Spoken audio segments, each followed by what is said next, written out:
There is a rock in southern Greece that has been climbed by human beings for 5,000 years. Soldiers climbed it to defend it. Priests climbed it to worship on it. Conquerors climbed it to plant their flags on it. Tourists climb it today to take photographs of what everyone before them built and burned and rebuilt on its flat limestone surface. But one group of people climbed it for a reason that no one in the history of the world had climbed a rock for before. They climbed it to govern themselves. At one particular moment, in one particular city built around this particular rock, a group of ordinary people made a decision that had never been made before. They decided that power belonged to citizens, not kings, that the men who swept the streets and rowed the warships and worked the docks had the same right to speak and vote and decide as the men who owned the finest land in the region. That decision was not inevitable. It was not obvious. In a world organized entirely around the principle that power flows downward from the strong to the weak, from rulers to subjects, from gods to mortals, it was genuinely radical. Many later democracies on Earth carry a thread that leads back to this rock. This city, this moment, the idea broke the ancient world. It has never stopped breaking things since. This is not a simple story of glory and genius. It is the story of how a great idea was born from crisis, funded by empire, tested by plague and war and self-inflicted catastrophe, nearly destroyed by its own contradictions, and survived anyway across 5,000 years of fire, conquest, occupation, and reinvention. This is the story of Athens. It begins not with philosophy, not with marble, not with democracy. It begins with frightened people climbing a rock because they needed somewhere safe to sleep. Chapter 1. The Rock Before the City. There is a limestone rock rising about 156 feet above the plain of Attica. And for most of human history, nobody cared about it for philosophical reasons. They cared about it because it was defensible. From the top of that rock, you can see enemies approaching from every direction. You can see the sea to the south. You can see the mountain ranges that encircle the plain. You can see every road that crosses the flat land below. In a world where violence was routine and safety was never guaranteed, a high rock with a flat top and steep sides was not a spiritual symbol. It was a survival tool. That is where Athens begins. Not with democracy, not with philosophy, not with marble temples or tragic plays or the birth of Western civilization. It begins with frightened people climbing a rock because they needed somewhere to sleep that was harder to attack than the ground. The earliest evidence of human presence on and around the Acropolis dates to around the 4th millennium BC, roughly 3,000 years before the birth of Christ. These were not Greeks in any sense we would recognize. They had no alphabet, no coinage, no city-state, no concept of citizenship. They were farming communities in the eastern Mediterranean, part of the broader spread of early agricultural settlement across the Aegean world. What they had was good judgment about real estate. The plain of Attica offered a combination that early settlers valued enormously. The soil was thin and rocky, which actually mattered less than what surrounded it. The coast gave access to the sea and therefore to trade. The mountains provided natural barriers against overland attack. And at the center of the plain, that limestone rock gave a position of height that no enemy could approach without being seen. People settled here. They stayed. They built. By the time we reach the Bronze Age, roughly the period between 3000 BC and around 1200 BC, the settlement on and around the Acropolis had grown into something considerably more complex. This period falls within what historians call the Mycenaean civilization, named for the great fortress city of Mycenae in the northeastern Peloponnese. The Mycenaeans were the Greeks of the Bronze Age, the people whose wars and heroes would eventually be transformed, centuries later, into the epics of Homer. The Mycenaean presence on the Acropolis was substantial. Archaeologists have found evidence of a significant palatial structure on the rock itself, the kind of administrative and residential center that dominated Mycenaean political organization. There was a defensive wall, known today as the Cyclopean Wall because later Greeks, unable to imagine ordinary humans moving such enormous stones, assumed it must have been built by giants called cyclopes.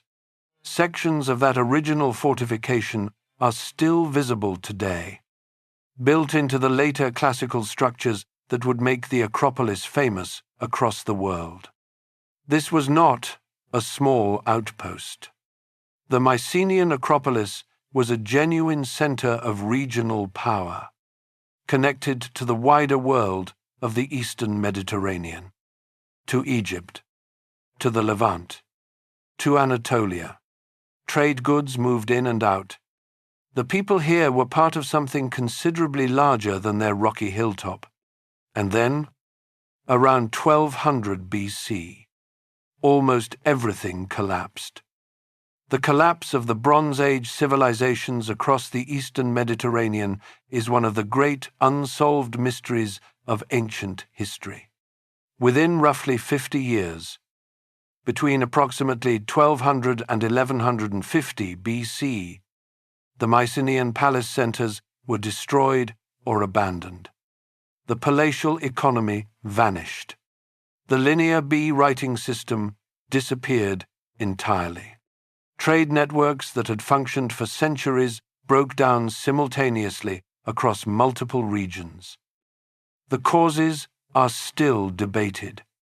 Climate change and resulting drought is supported by substantial paleoclimatic evidence.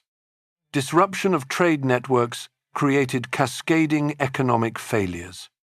The movement of peoples referred to in Egyptian records as the Sea Peoples destabilized the entire Eastern Mediterranean at once. Earthquakes played a role at some sites. Internal social pressures may have contributed at others. The honest answer is that no single explanation is sufficient.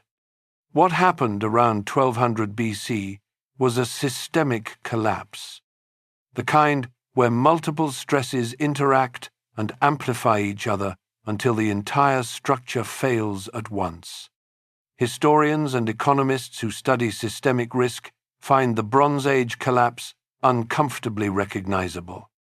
For Athens, the collapse meant specific things. The palatial center on the Acropolis was abandoned or destroyed. The complex administrative systems vanished. The population of Attica almost certainly declined significantly.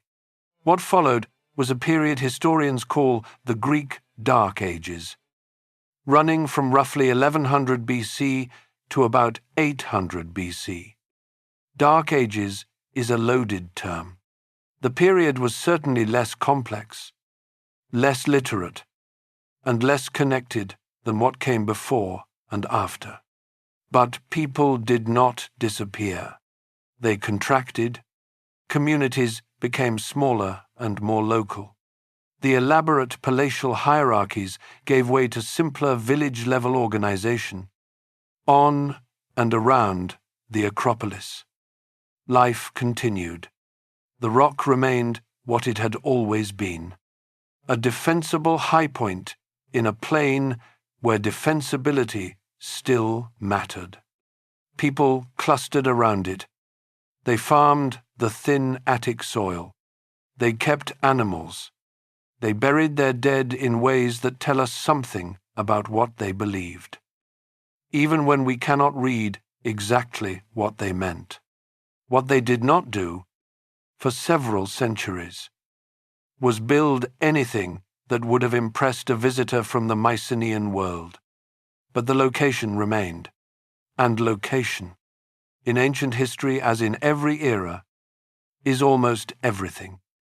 There is something worth pausing on here, because it tells us something important about how cities actually form and survive. Athens did not become Athens because of any single founding decision. There was no Romulus drawing a line in the soil. There was no divine vision, no prophecy, no conscious act of city building. There was instead a continuous process of people choosing, generation after generation, to stay near a particular rock in a particular plain, because the combination of assets that place offered kept making it the rational choice. Civilization is often presented as a series of great men making great decisions.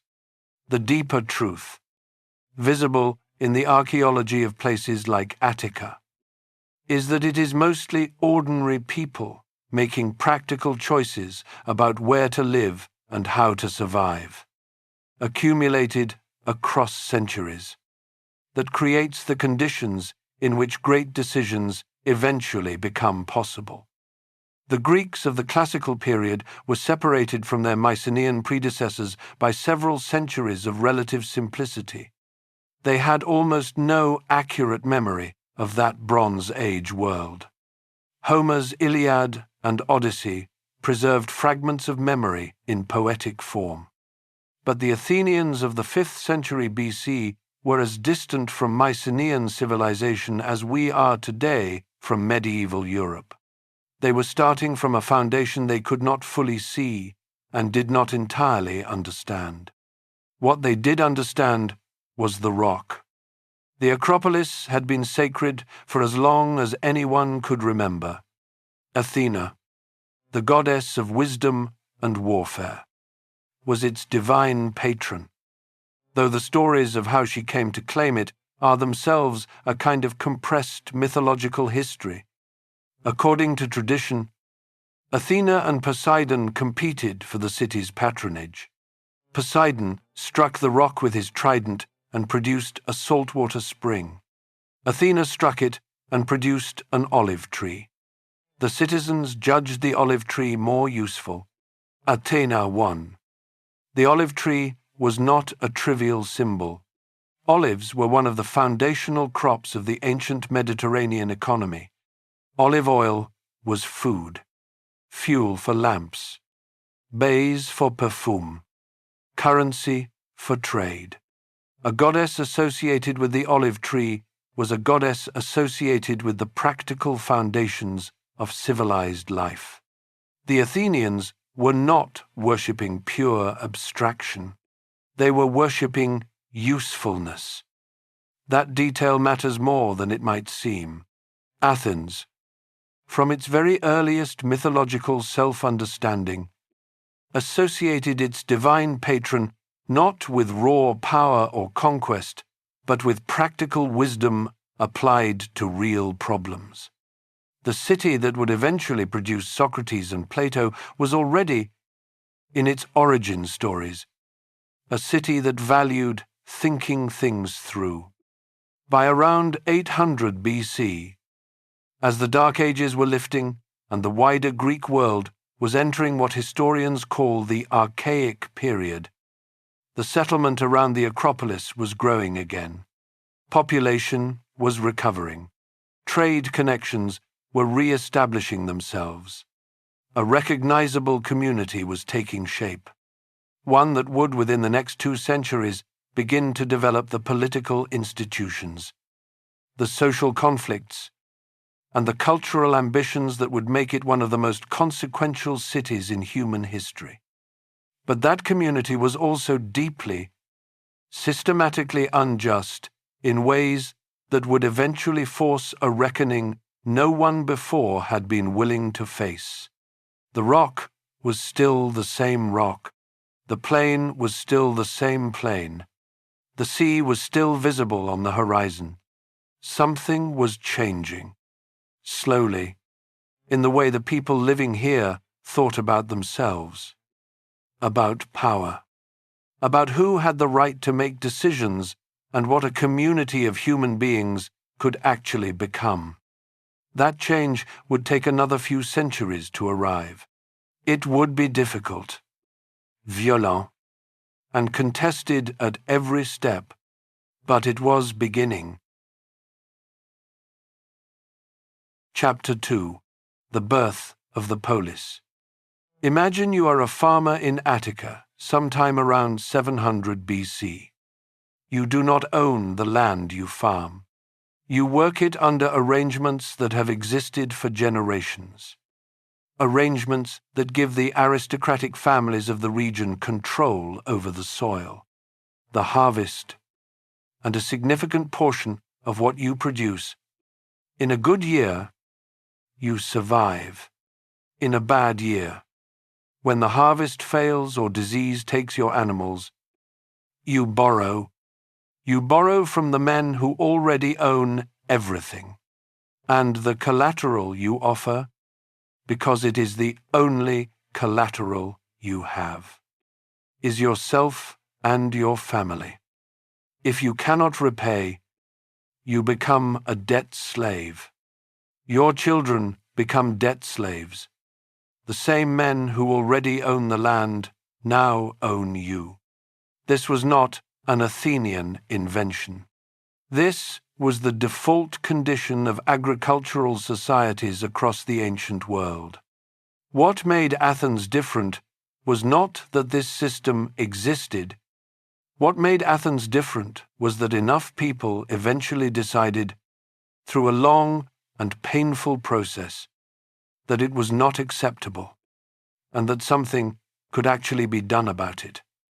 Understanding that process requires understanding what a polis actually was, because the word gets translated as city-state, and that translation, while accurate enough, loses something important. A polis was not simply a city with surrounding territory. It was a community of citizens who defined themselves by their shared participation in a political and social order. The polis was, in a fundamental sense, its people rather than its walls. When the Athenians were driven from their city by the Persian invasion in 480 BC, a Spartan suggested that Athens no longer existed. The Athenian response was that Athens was its people, its ships, and its gods, and all three still existed. The walls were irrelevant. That understanding of community as something constituted by people rather than territory had to be built. And in Athens, it was built on top of a social structure that was, by the standards of the 8th and 7th centuries BC, thoroughly aristocratic and thoroughly unjust. The aristocratic families of Attica called themselves the Eupatridae, which translates roughly as those born of good fathers. The name tells you everything about how they understood their own legitimacy. Power was inherited. Virtue was inherited. The right to rule was a matter of bloodline, not capacity or consent. These families controlled the best land, the most productive farms, the access to trade networks, and, crucially, the interpretation of the laws. Such laws as existed, which were unwritten and therefore subject to aristocratic manipulation whenever a dispute arose. Below the Eupatridae were the other free citizens, men who might own some property or practice a trade, but who had limited political voice. Below them were the Thetes, the landless poor who worked for wages when they could find them, and below everyone were the slaves, whose numbers were growing as debt bondage converted free farmers into property. The crisis deepened across the 7th century BC. The agricultural labor force of Attica was being converted, through the mechanism of debt, into chattel. The men who worked the land were disappearing into bondage. The social fabric was tearing, and even the aristocrats, whose wealth depended on that labor, were beginning to understand that a system which consumed its own workforce was a system with a limited future. The first attempt to address this conflict came not from a reformer but from a lawgiver. A man named Draco was appointed sometime around 621 BC to write down the laws of Athens. The significance of writing them down should not be underestimated. Unwritten laws, administered by aristocrats who could interpret them however they chose, were a perfect instrument of class power. Written laws, available for anyone to read, at least created the possibility of consistent application. Draco wrote the laws down. What he wrote was, by almost any standard, extraordinarily harsh. Ancient sources report that his laws prescribed the death penalty for an enormous range of offenses. The Athenian orator Demades, writing centuries later, reportedly said that Draco wrote his laws not in ink but in blood. The word draconian, still used in English today to describe any excessively severe set of rules, is a direct inheritance from this man who lived 2,500 years ago. Whether the ancient accounts of Draco's severity are fully accurate is something historians debate. What seems clear is that his laws did not address the fundamental economic grievances driving the crisis. They regulated behavior. They did not redistribute power. The crisis continued, and by the early 6th century BC, it had reached a point where even the aristocrats who benefited from the existing system could see that something was going to break. Aristotle, writing about this period centuries later, describes conditions that are almost difficult to read. The poor were enslaved to the rich. Either they farmed the land of the wealthy and paid a portion of the harvest as rent, with the penalty for non-payment being slavery for themselves and their children, or they had already been sold into bondage. Some had been sold abroad. Think about what that means practically. Free men and women born on Attic soil were being shipped out of Attica as property, to be sold in markets across the Aegean. The social crisis had reached the point where the city was literally selling itself. Into this situation came a man named Solon. Solon was an Athenian of aristocratic birth, but moderate means, a merchant and a poet who had traveled widely and thought carefully about the relationship between wealth, power, and social stability. He was not a revolutionary. He did not want to destroy the existing order. What he wanted, with a clarity that was unusual for his time, was to find arrangements that could survive. Around 594 BC, Solon was appointed archon, the chief magistrate of Athens, and given something close to emergency powers to resolve the crisis. What he did with those powers was remarkable, not because it was radical, but because it was genuinely wise. His first act was the Seisachteia, which translates as the shaking off of burdens. He cancelled all debts secured by the person of the debtor. Every Athenian who had been enslaved for debt was freed. Every Athenian who had been sold abroad was, where possible, purchased back and returned home. The mechanism of debt bondage. The system by which a bad harvest could convert a free farmer into property was abolished. He then reorganized the Athenian political system along lines based on wealth rather than birth. This sounds like a modest change. It was actually a philosophical revolution. Under the old system, the Eupatridae governed because they were born to governing families. Under Solon's system, political rights were tied to property. Birth still mattered. Wealth still mattered enormously. This was not democracy in any modern sense. But the principle that bloodline alone determined political rights had been broken. That crack in the old order was everything. Solon also established a Council of 400, reorganized the law courts to give ordinary citizens more access to legal process, and encouraged trade and craftsmanship in ways that would over time shift the economic center of gravity away from purely agricultural wealth. Then he did something that, in the history of political reform, is almost without precedent. Having been given effectively unlimited power to reshape Athenian society, having implemented his reforms, he left. He stepped down from his emergency authority and went traveling for 10 years, explicitly so that he would not be present to be pressured into reversing what he had done. Ancient sources tell us, he said, he had given Athens not the best laws it was possible to imagine, but the best laws it was capable of accepting.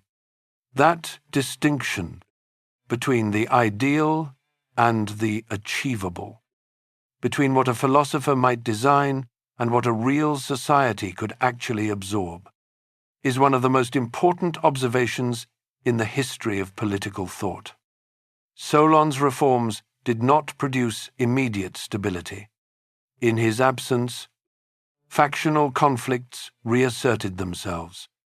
A man named Pisistratos seized power as tyrant, was expelled, returned, was expelled again, and eventually established a stable autocratic rule lasting from around 561 BC until 510 BC. Pisistratos and his sons were not incompetent rulers. They built public works, promoted Athenian culture, and the city grew and prospered under their rule. But tyranny, however capable, was not what Solon had been working toward. And when the tyrant Hippias was expelled with Spartan military assistance in 510 BC, Athens found itself again at a crossroads. The man who stepped into that moment was Cleisthenes.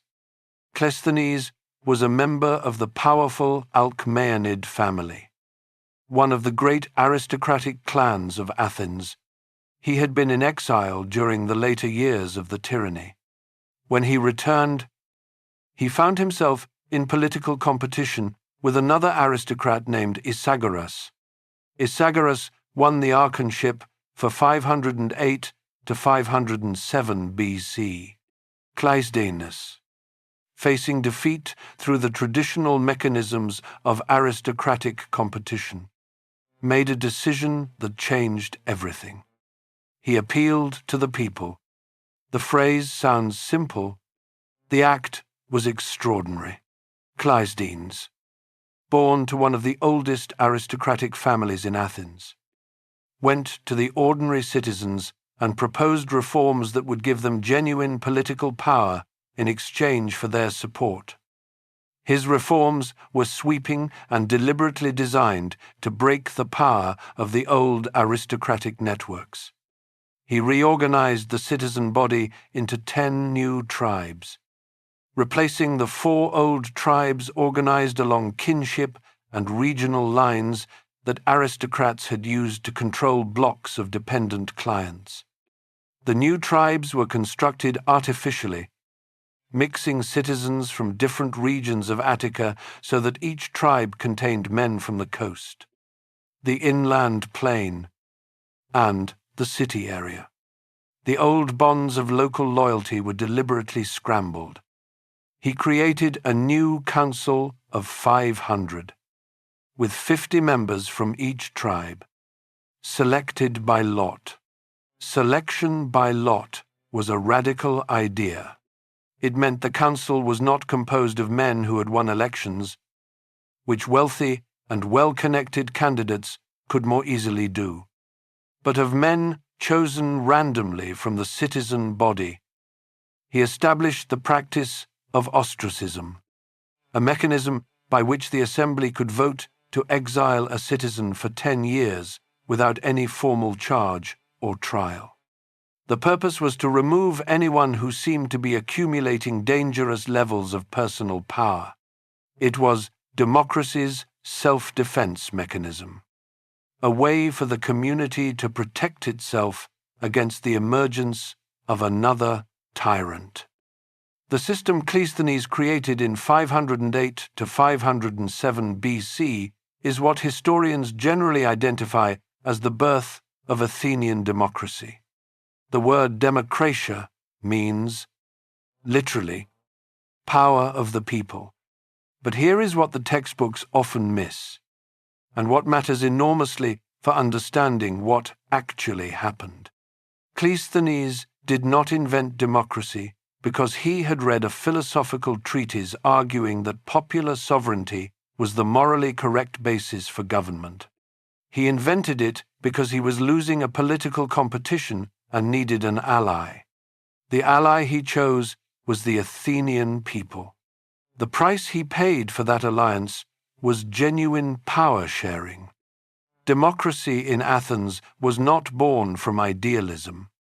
It was born from a practical crisis in which the existing distribution of power had become untenable, and in which one clear-sighted politician recognized that the solution to his immediate problem also happened to be a better system of government.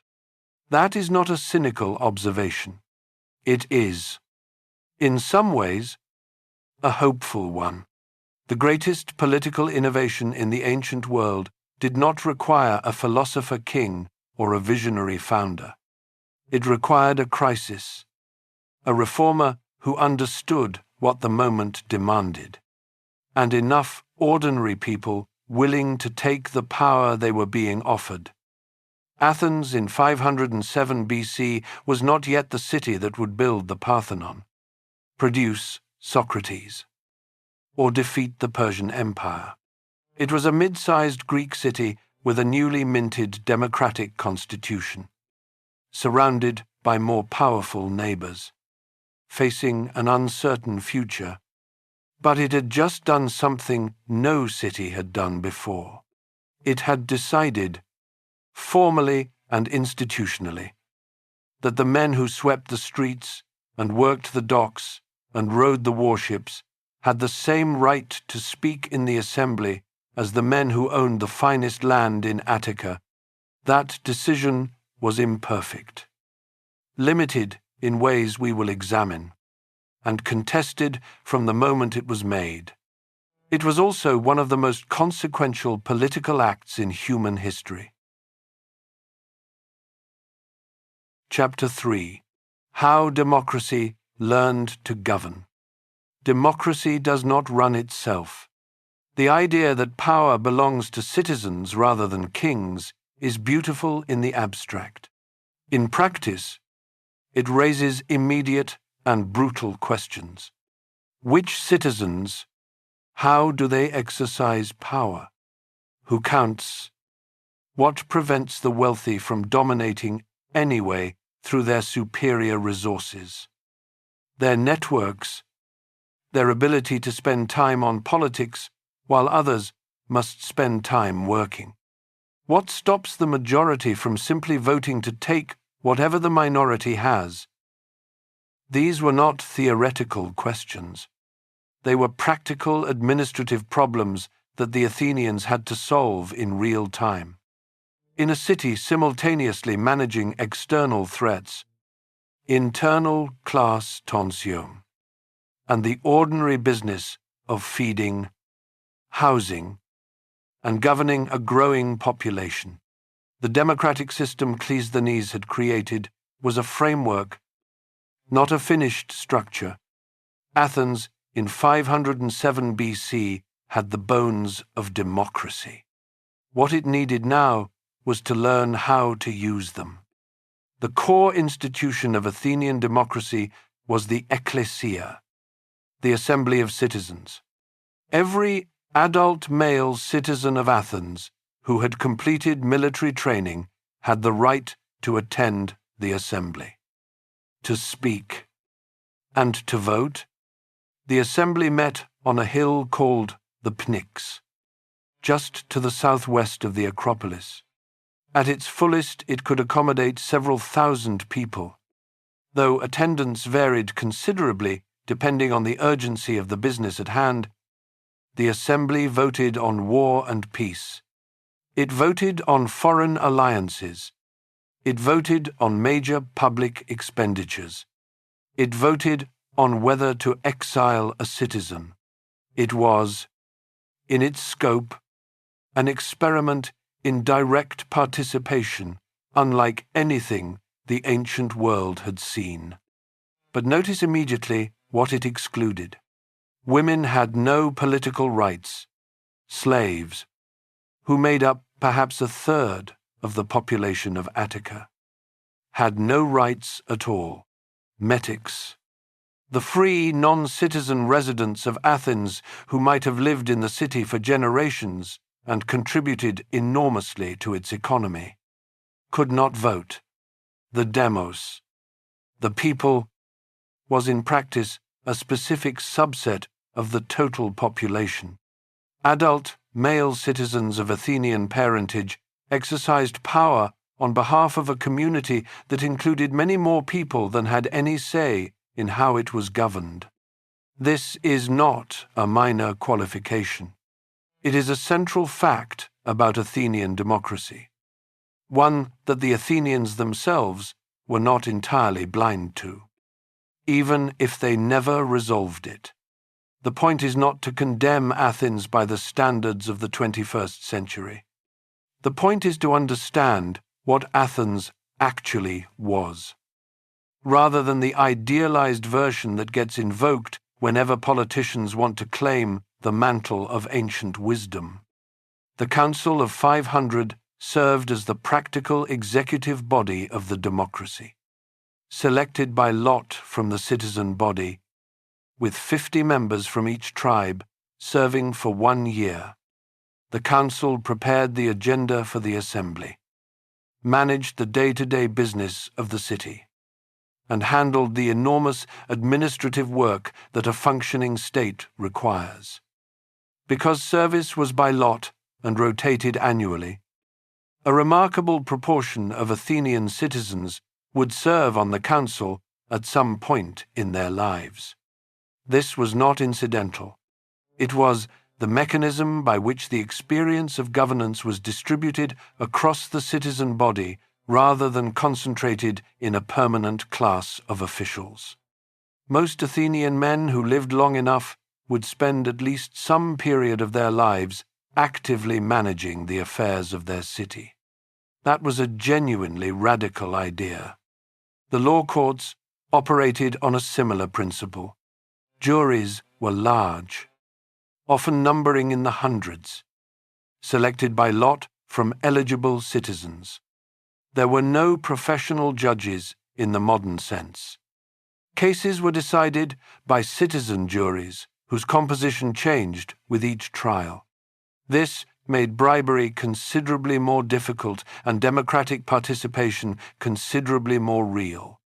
But it also meant that the outcomes of legal cases depended heavily on the rhetorical skill of the speakers. If you want to understand why rhetoric became one of the central intellectual preoccupations of ancient Athens, look at the legal system. In a city where decisions about your life, your property, and your reputation were made by randomly selected citizen juries. The ability to speak persuasively was not a luxury. It was a survival skill. This created a market for rhetoric teachers. The rhetoric teachers were the sophists, the traveling intellectuals who taught persuasion for money.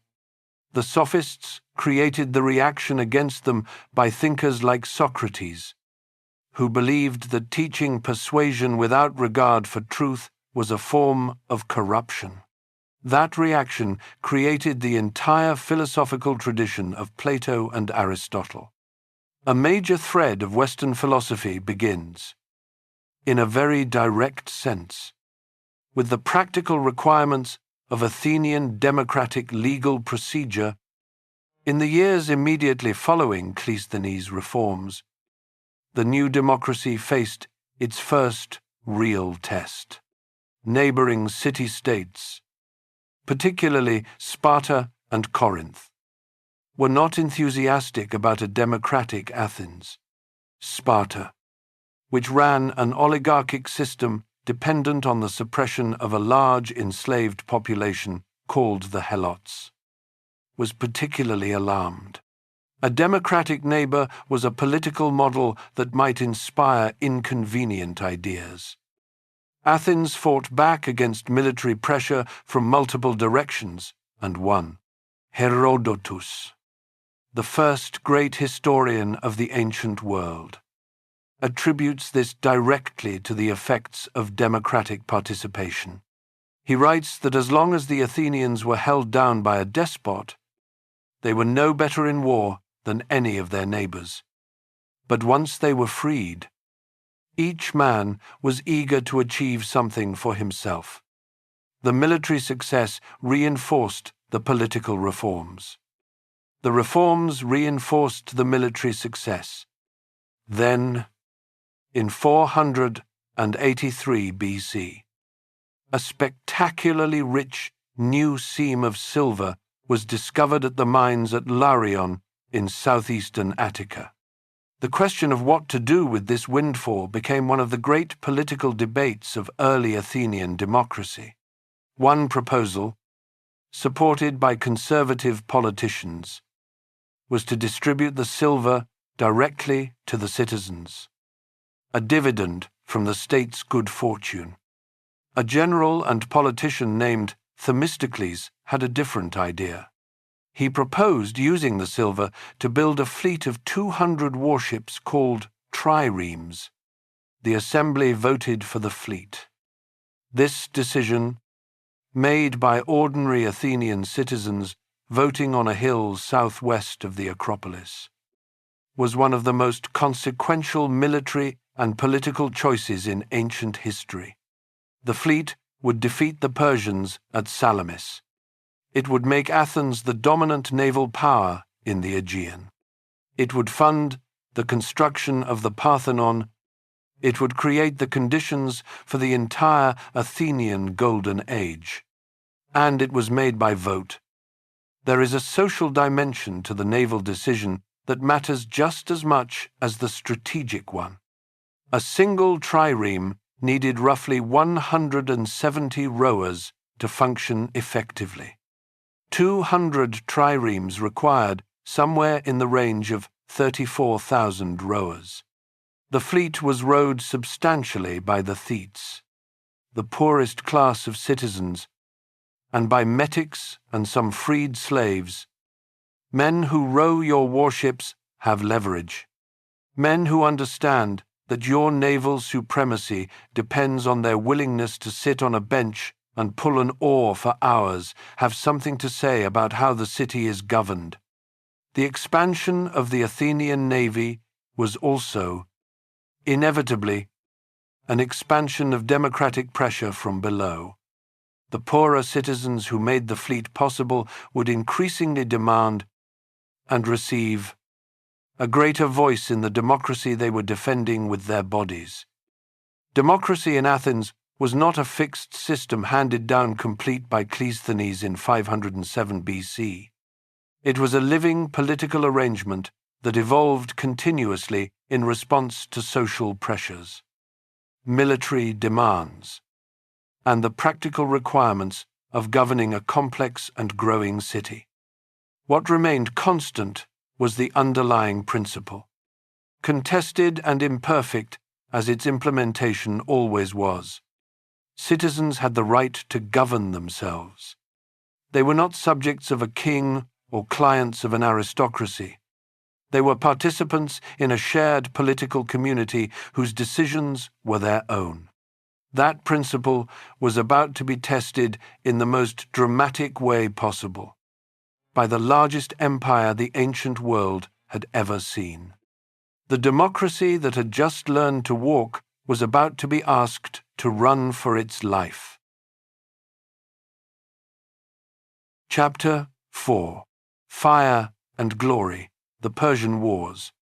In the summer of 490 BC, a Persian fleet carrying a large military force crossed the Aegean Sea and landed on a plain called Marathon, about 26 miles northeast of Athens.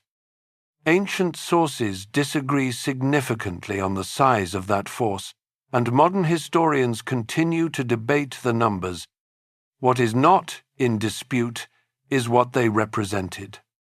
The commander of that force, a general named Datis, was acting on orders from Darius I, King of Kings, ruler of the largest empire the world had yet seen. The Persian Empire at its height stretched from the Aegean coast of Anatolia to the Indus Valley, from the steppes of Central Asia to the deserts of Egypt. It governed dozens of peoples and hundreds of languages, with an economic scale that made the Greek city-states look like villages by comparison. Athens, by contrast, had perhaps 30,000 adult male citizens. Its total population was perhaps 200,000 at most. Its territory was a rocky peninsula in southeastern Greece. Its army was a militia of citizen soldiers who fought in their spare time.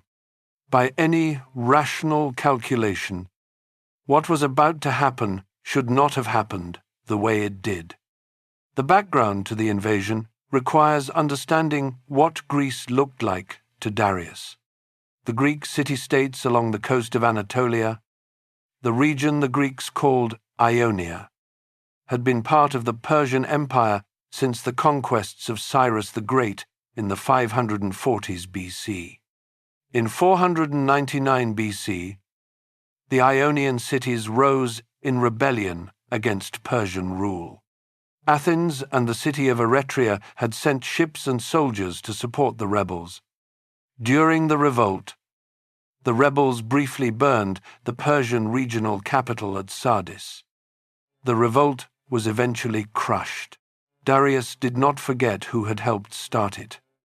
Ancient sources record that Darius was so angered by Athenian involvement that he appointed a servant whose specific role, according to these accounts, was to say to him 3 times at every meal, "Master, remember the Athenians." Whether this story is literally accurate or a later embellishment that grew in the telling, as ancient accounts often did, it captures something real about the political logic of the invasion.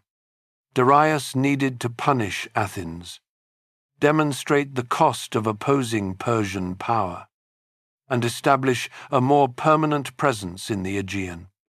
The Persians landed at Marathon because it offered good terrain for cavalry and because it was near Eretria, which they dealt with first, sacking the city and carrying its population into captivity. Then they moved on Athens. The Athenian response was a test of the democracy Cleisthenes had built. The assembly decided to fight. They sent a runner named Pheidippides to Sparta asking for military assistance.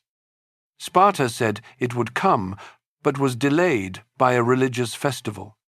A small force from the city of Plataea arrived to fight alongside the Athenians. The Spartans did not make it in time. The Athenian army that marched to Marathon was commanded by a board of 10 generals called strategoi, one from each tribe. Among them was a man named Miltiades, who had spent years in the Persian sphere and understood Persian military tactics better than most Greeks. He argued for immediate battle rather than waiting behind the walls of Athens. The argument was won, narrowly. What happened at Marathon on a late summer morning in 490 BC has been analyzed by military historians for 2,500 years. The Athenians, heavily outnumbered, thinned their center and strengthened their flanks, then advanced at a run across the plain rather than the slow measured walk that Greek infantry tactics normally used. The run minimized the time spent under Persian arrow fire and communicated an aggressive intent the Persians apparently did not expect. The Persian center broke through the weakened Athenian middle. The Persian flanks were crushed by the stronger Athenian wings. The Athenian flanks then wheeled inward and surrounded the Persian center. What had looked like a Persian breakthrough became a catastrophic encirclement. The Persians fled to their ships. Herodotus records that 6,400 Persians died at Marathon, and that 192 Athenians died. A figure so specific and so reverently preserved in the ancient sources that it suggests the names were individually recorded and honored. Those 192 men were buried on the battlefield in a mound called the Soros, which still exists today.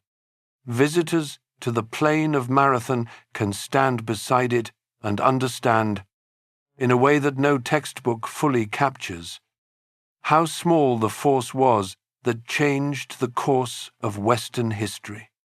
Marathon was not the end of the Persian threat. It was a warning of what was coming. Darius died in 486 BC before he could organize a larger response. His son Xerxes spent the next several years preparing an expedition of a scale that dwarfed anything his father had attempted. Ancient sources give numbers for the Persian army that modern historians consider enormous exaggerations, with Herodotus claiming over 2 million soldiers. Even the most conservative modern estimates suggest a force of somewhere between 100,000 and 300,000 men, supported by a fleet of perhaps 1,200 ships. This was not a punitive raid. This was an attempt to conquer Greece entirely. 31 Greek city-states agreed to coordinate their defense under Spartan military leadership. Athens, despite having the largest navy, accepted Spartan command. The coalition was called the Hellenic League, and the fact of its existence was remarkable given that the Greek city-states spent most of their history fighting each other. The Persian army entered Greece from the north in 480 BC. The Greeks chose to make their first stand at Thermopylae, a narrow mountain pass where the mountains came so close to the sea that Persian numerical advantage was neutralized. A force of roughly 7,000 Greeks, including 300 Spartans under their king Leonidas, held the pass for 3 days against repeated assault. On the third day, a local man named Ephialtes showed the Persians a mountain path that bypassed the pass. When Leonidas learned his position was about to be outflanked, he dismissed most of the Greek contingents and stayed with the 300 Spartans, along with about 700 Thespians who chose to remain. To fight to the end, they all died. Leonidas died. The pass fell. The story of Thermopylae has been told and retold so many times that it is now almost impossible to separate the historical event from the mythology surrounding it. But stripped of myth, what happened there was militarily significant for a reason often overlooked in the heroic narrative. The delay allowed the Greek fleet to engage the Persian fleet at Artemisium and demonstrate that Persian naval advantage was not as overwhelming as it appeared. When Thermopylae fell, the strategic situation became dire. The Persian army moved south. The city of Athens faced a choice no city should ever have to face. Themistocles, who was effectively directing Athenian strategy at this point, had received an oracle from Delphi that spoke of a wooden wall that would save Athens. He interpreted this as referring to the fleet. His interpretation required convincing the Athenian assembly to evacuate the city entirely, to abandon their homes, their temples, their Acropolis, everything that Athens physically was, and put their faith in wooden ships and open water. The assembly voted for evacuation. The logistics of moving the population of Athens, tens of thousands of people, including the elderly, the sick, women, children, and everything they could carry, to the island of Salamis and other locations across the Saronic Gulf, was an enormous undertaking accomplished in days. The Acropolis was defended by a small group who believed the wooden wall oracle referred to the old timber palisades around the rock, or who simply refused to leave. The Persians entered an almost empty Athens. They killed the defenders on the Acropolis. They looted the temples. They burned the city, the buildings that Solon and Cleisthenes had known, the early temples, the developing agora, the wooden structures of the growing city, were reduced to ash and rubble. From the island of Salamis, the Athenians watched their city burn. What happened next? In the narrow straits between Salamis and the Attic mainland in late September of 480 BC, was the decisive moment not just of the Persian Wars but arguably of Greek civilization itself. Xerxes watched from a throne set up on a hill overlooking the straits, expecting to see his fleet destroy what remained of Greek naval resistance. What he saw instead was a tactical masterpiece. Themistocles had maneuvered the Persian fleet into the narrow waters where numerical advantage became a liability. The Greek triremes, lighter and more maneuverable, fought in conditions that suited them perfectly. The Persian ships, crowded into the strait, could not deploy effectively. They collided with each other. They could not retreat without further collision. The battle lasted most of a day. By the end of it, the Persian fleet was devastated. Xerxes understood what the defeat meant for his supply lines and the vulnerability of his forces. He withdrew most of the army back to Asia, leaving a large force under his general Mardonius to resume the campaign the following year. That campaign ended at the Battle of Plataea in 479 BC, where the combined Greek land forces decisively defeated the Persian army remaining in Greece. Mardonius was killed. The Persian threat to the Greek mainland was effectively over. The Athenians returned to their burned city. What they found was ruins. The Acropolis was a wreck of scorched stone and shattered sculpture. The agora was rubble. Homes, temples, civic buildings, the accumulated physical history of the city, had been methodically destroyed. Here is the moment that matters most, and the one that gets least attention in the standard telling. Athens chose not to rebuild the Acropolis immediately. The ruins of the Persian destruction were left visible, deliberately, as a monument to what had happened and what had been survived.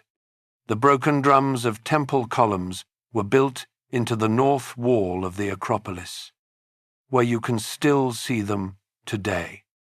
The burned and mutilated sculptures were buried reverently on the Acropolis itself, where archaeologists in the 19th century found them in remarkable states of preservation, protected by 2,500 years of Attic soil.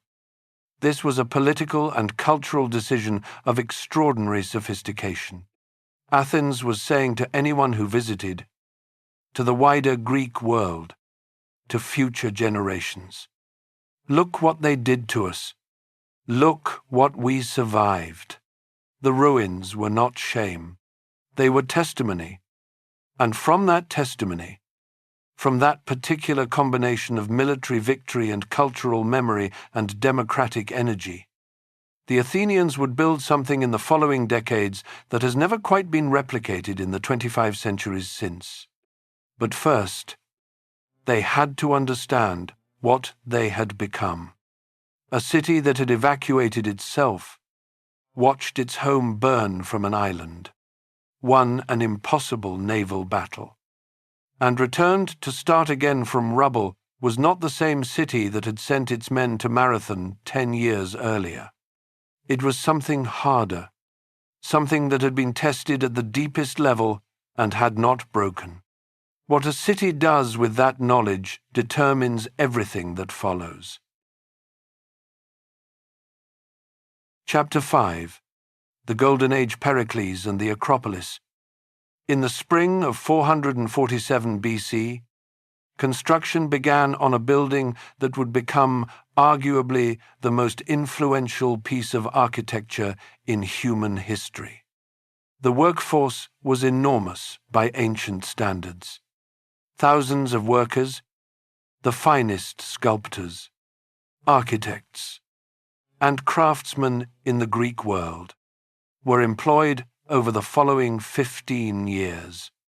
The marble came from Mount Pentelicus, about 10 miles northeast of Athens, hauled down the mountain and across the plain on wooden sleds and ox carts. Every detail of the project was controlled by its overall artistic director, a sculptor named Phidias, who happened to be a close personal friend of the man who had made the entire project possible. That man was Pericles. Here is a detail about Pericles that most historical accounts leave out, one preserved by ancient biographers. He almost never appeared in public without his helmet. Ancient biographers noted this was because his skull was unusually elongated, a feature that comic playwrights of the time mocked relentlessly by drawing him as a giant onion head wearing a military hat. He was one of the most powerful men in the ancient world, and he spent considerable effort managing the optics of his own forehead. That detail matters because it makes Pericles human in a way that marble busts do not. He was not a philosophical ideal. He was a specific person, vain about specific things, brilliant about other things, deeply calculating in ways he worked hard to disguise as principled leadership. Pericles came from the Alcmaeonid family, the same aristocratic clan as Cleisthenes. He had been educated by some of the finest minds of his era, including the philosopher Anaxagoras, who taught that the universe was governed by rational principles the human mind could understand. This shaped Pericles visibly. He was the least superstitious major politician in a deeply superstitious city, a man who used eclipse explanations to calm panicking sailors rather than treating the eclipse as an omen.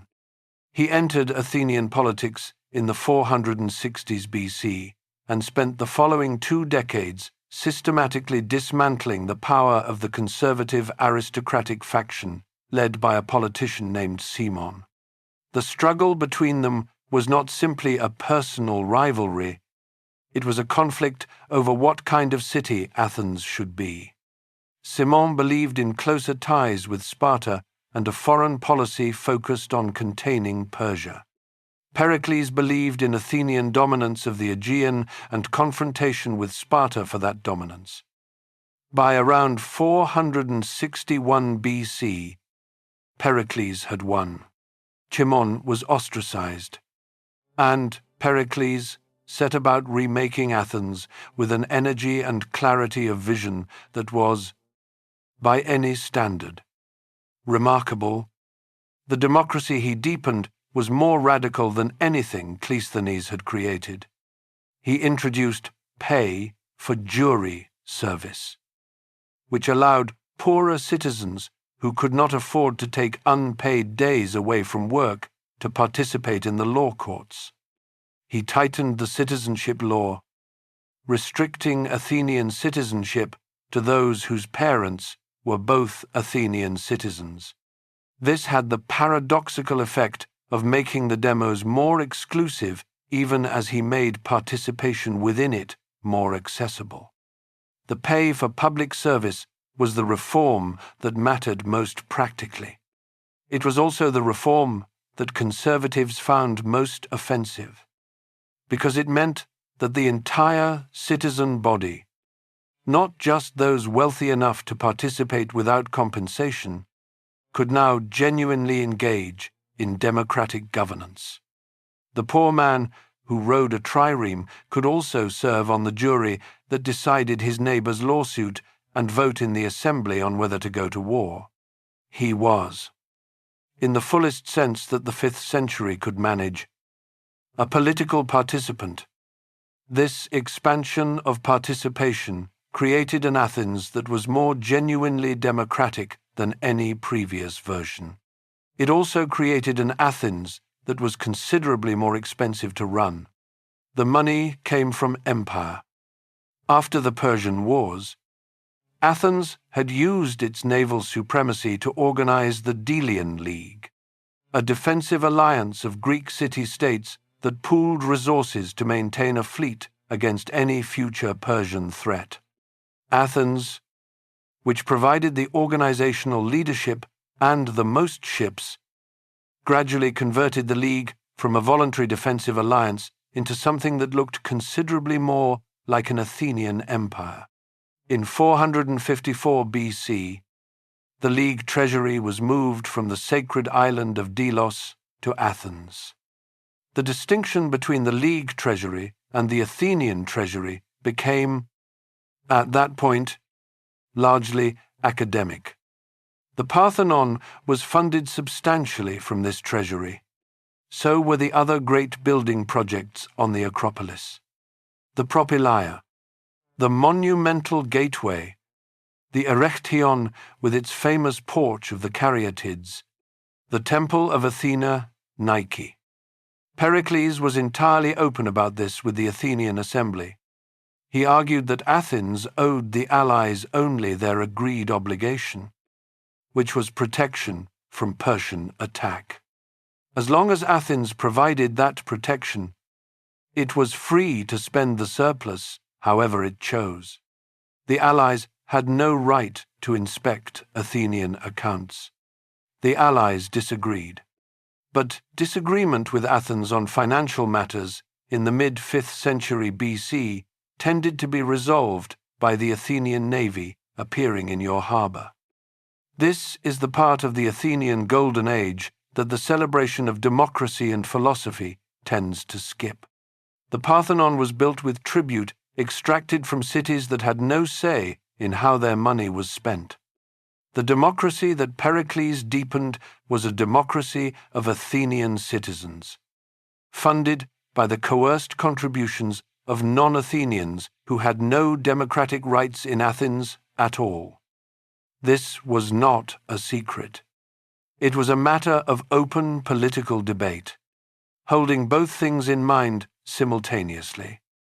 the genuine magnificence of what was built and the morally complicated means by which it was financed, is essential to understanding Athens honestly.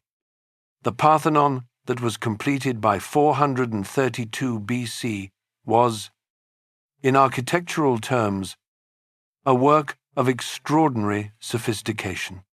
Modern analysis has revealed that almost nothing in the building is geometrically straight or perfectly level. The columns lean slightly inward. The floor curves upward toward the center. The columns are slightly thicker in the middle than at top or bottom. A technique called entasis. All of these refinements, invisible to the casual eye, are corrections for optical illusions that would otherwise make a perfectly straight building look slightly wrong to the human eye. The architects of the Parthenon understood that perfection in architecture, as in politics, is not about being correct by measurement. It is about appearing correct to the beings who have to live with it. They were designing not for abstract geometric perfection, but for human perception. That is an unusually sophisticated thing to do with a temple. The age that produced the Parthenon produced much else besides. In the theatre of Dionysus, on the southern slope of the Acropolis, audiences of thousands watched the plays of Aeschylus, Sophocles, and Euripides. Greek tragedy was not entertainment in the modern sense of distraction. It was civic ritual, sponsored by the city, judged by citizens, performed at religious festivals, engaged with the deepest questions of human experience, guilt and justice, fate and choice, the relationship between divine will and human agency. Sophocles' Oedipus explores what happens when a man of exceptional intelligence and good intentions discovers that his entire understanding of his own life has been wrong. Aeschylus's Oresteia examines how a cycle of blood vengeance ends and how the rule of law replaces the rule of private violence. These are not simple stories with simple morals. They are explorations of human experience that audiences today still find recognizable, still find uncomfortable, still find true. In the agora below the Acropolis, a man named Socrates was walking around asking people questions. He had strong opinions about sandals, specifically that a philosopher should not need them. He owned almost nothing. He described himself as the ugliest man in Athens, and people who saw him generally agreed. He had a habit of standing completely still for hours, apparently lost in thought, while everyone around him grew uncomfortable and eventually gave up and went home. His wife, Xanthippe, was, according to sources that were not always kind to her, a formidably difficult person to live with. Socrates himself reportedly said that if you could manage Xanthippe, you could manage anyone, and that he had married her specifically for this reason. Whether or not he actually said this, it is exactly the kind of thing he would have said. What he did in public was consistently and deliberately approach prominent Athenians and ask them to explain concepts they used with great confidence. Justice, courage, piété, virtue. What do these words actually mean? And when his interlocutors tried to explain, he would ask follow-up questions. Gentle, curious, apparently innocent questions, until the explanation collapsed under its own internal contradictions. This was annoying. In the context of Athenian democratic culture, where the ability to speak confidently and persuasively was the primary marker of intellectual credibility. It was also deeply threatening. A man who could make the most respected citizens of Athens look confused about their own most cherished convictions was not making friends. But he was attracting followers. Young men from the best families of Athens gathered around him. They watched him dismantle the certainties of their fathers. They found it exhilarating. This would eventually have consequences that nobody in the Golden Age could fully anticipate. The concentration of intellectual innovation in a small geographic area over roughly 50 years in the 5th century BC is genuinely astonishing when you look at it directly. Aeschylus, Sophocles, Euripides, Herodotus, Thucydides, Socrates, Hippocrates, the architects of the Parthenon, the sculptors of the Acropolis, all working within living memory of each other, many knowing each other personally. In a city considerably smaller than modern Columbus, Ohio. What produced this? Historians have argued about it for centuries. The democracy clearly played a role. A system that valued public speech, public argument, and the ability to persuade large groups of people created enormous demand for intellectual sophistication. The wealth of empire provided the material conditions.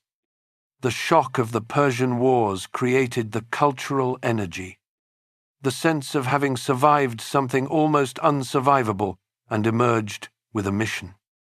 Pericles understood this, or some version of it. In the famous funeral oration that the historian Thucydides attributes to him, delivered over the Athenian dead of the first year of the Peloponnesian War, Pericles describes Athens as an education to Greece.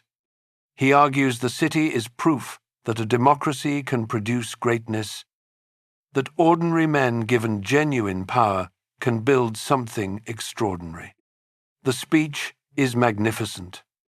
It is also, by the point at which it was given, more than slightly defensive, because the very success of Athens had created the conditions for the catastrophe that was coming, an Athens that controlled the Aegean, extracted tribute from dozens of cities, built monuments paid for by people who had no say in the matter, and described itself as an education to all of Greece, was an Athens that the rest of the Greek world was beginning to find insufferable.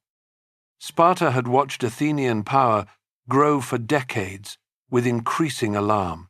The Corinthians, whose trade networks Athens was disrupting, pressed Sparta to act.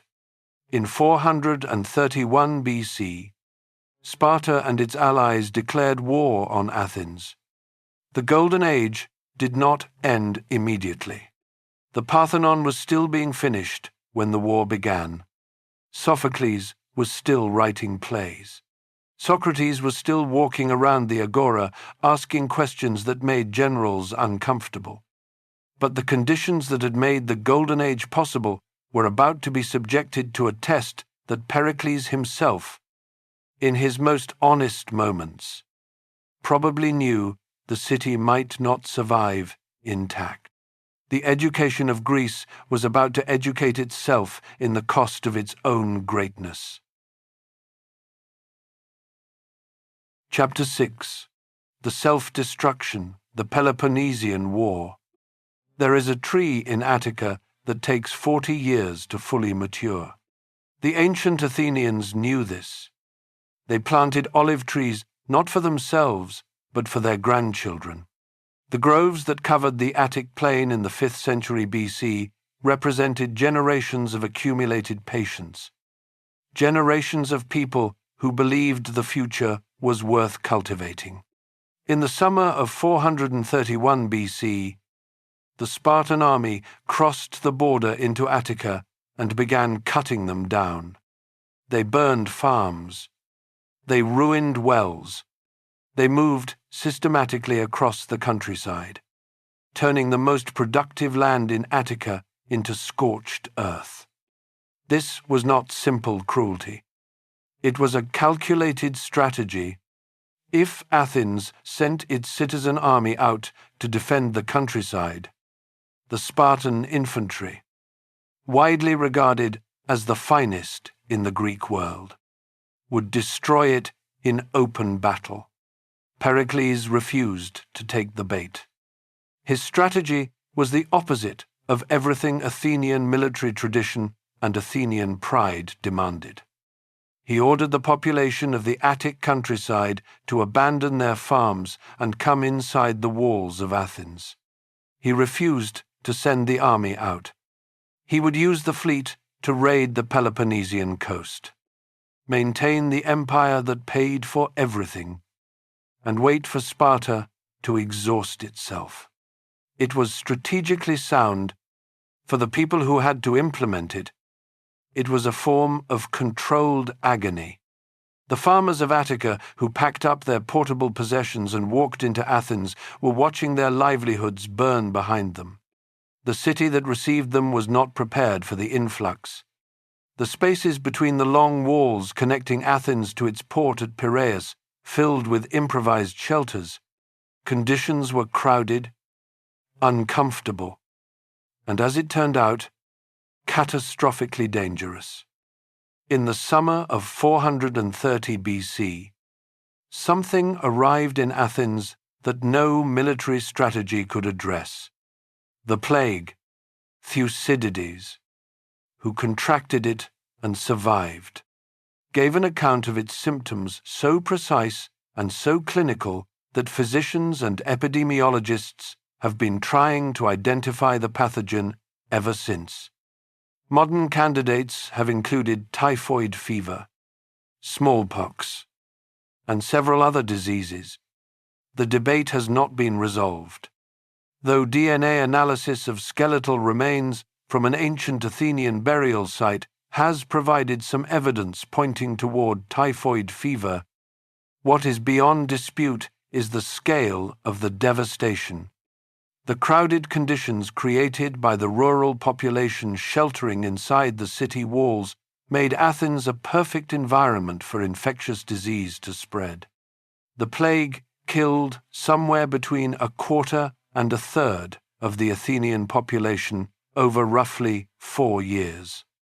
It killed soldiers and civilians. It killed the poor sheltering in the streets and the wealthy in their townhouses. It killed, in the summer of 429 BC, Pericles himself. The death of Pericles was not simply the loss of a political leader, it was the removal of the one figure who had the authority, the intelligence, and the political skill to hold the Athenian democratic system to a coherent strategy in wartime. What followed was a demonstration of both the strength and the fatal weakness of democracy as a system of government. The strength was that Athens did not collapse. The institutions functioned, the assembly met, the fleet operated, the empire continued generating revenue. No single individual was so essential that the system failed without them.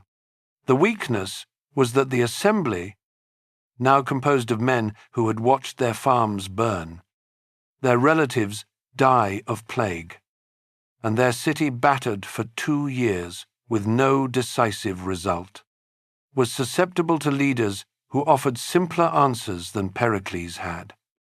The most consequential of these leaders was a man named Cleon. Cleon was a tanner by trade, a man of the commercial class rather than the aristocratic families that had traditionally dominated Athenian politics. He was a ferociously effective public speaker who understood how to move a large democratic assembly with a combination of flattery, outrage, and the identification of enemies. He was also, on occasion, spectacularly right.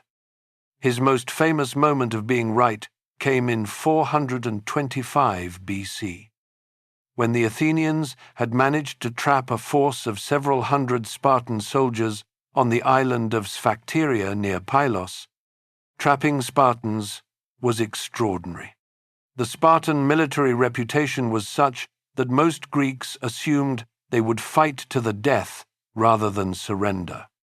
An Athenian general named Nicias had been unable to resolve the standoff and was asking for more time. Cleon, who had no military experience, stood up in the assembly and promised to either capture the Spartans or die trying within 20 days. The assembly laughed at him. He went. Taking command alongside the genuinely talented General Demosthenes, 20 days later, 120 Spartan soldiers surrendered on Sphacteria. The Greeks were astonished. Spartan soldiers did not surrender, except that they had. The war continued grinding through engagements, negotiations, broken truces, and atrocities that accumulated on both sides. In 427 BC, the city of Mytilene on the island of Lesbos revolted from the Athenian Empire. When the revolt was suppressed, the Athenian assembly voted in anger to execute all the adult male citizens of Mytilene and enslave the women and children. A trireme was dispatched with the order. The next day, the assembly reconsidered. They held another vote. They sent a second, faster trireme to overtake the first. The second trireme arrived in time. The men of Mytilene were not all killed. This episode, recorded by Thucydides, is one of the most revealing moments in the entire history of Athenian democracy. In one day, the assembled citizens voted for a mass atrocity and then voted to reverse it. The democratic system was capable of both impulses, of cruelty and of conscience, often in the same session. That is not a comfortable fact. It is an important one. In 416 BC, Athens besieged the small neutral island of Melos, which had refused to join the Athenian Empire. When the Melians argued that justice required Athens to leave them alone, that they were neutral and had done nothing wrong, the Athenian envoys replied with something that has echoed through political philosophy ever since. The strong, they said, do what they can. The weak suffer what they must. Melos refused to submit. Athens besieged the island. When it fell, the Athenians killed all the adult men and enslaved the women and children. The same city that had produced Sophocles, Socrates, and the Parthenon had just committed what any reasonable moral framework would describe as a war crime. The democracy had voted for it. Thucydides placed the Melos episode immediately before the most catastrophic Athenian decision of the entire war, as if he wanted his readers to understand the moral trajectory that leads from flexible ethics to complete disaster. In 415 BC, the Athenian assembly voted for the Sicilian expedition. The idea came from a charismatic young aristocrat named Alcibiades, who was the kind of politician that democratic systems periodically produced to their own destruction. He was brilliant, beautiful, connected to the best families, a former student of Socrates, a gifted military commander, and a man of such profound self-interest that he would eventually betray Athens to Sparta, betray Sparta to Persia, and then attempt to return to Athens. He was compelling, entertaining, and genuinely dangerous. The plan was to send a massive expedition to Sicily, ostensibly to assist the city of Segesta against its neighbors. The real ambition was nothing less than the conquest of Sicily and access to the resources of the Western Mediterranean, which would give Athens the means to defeat Sparta definitively. Nicias, the cautious general, stood up in the assembly and argued against the plan. He deliberately inflated the numbers required, thinking that if he told the assembly what the expedition would actually cost, they would refuse. The assembly heard the inflated numbers and voted to send even more.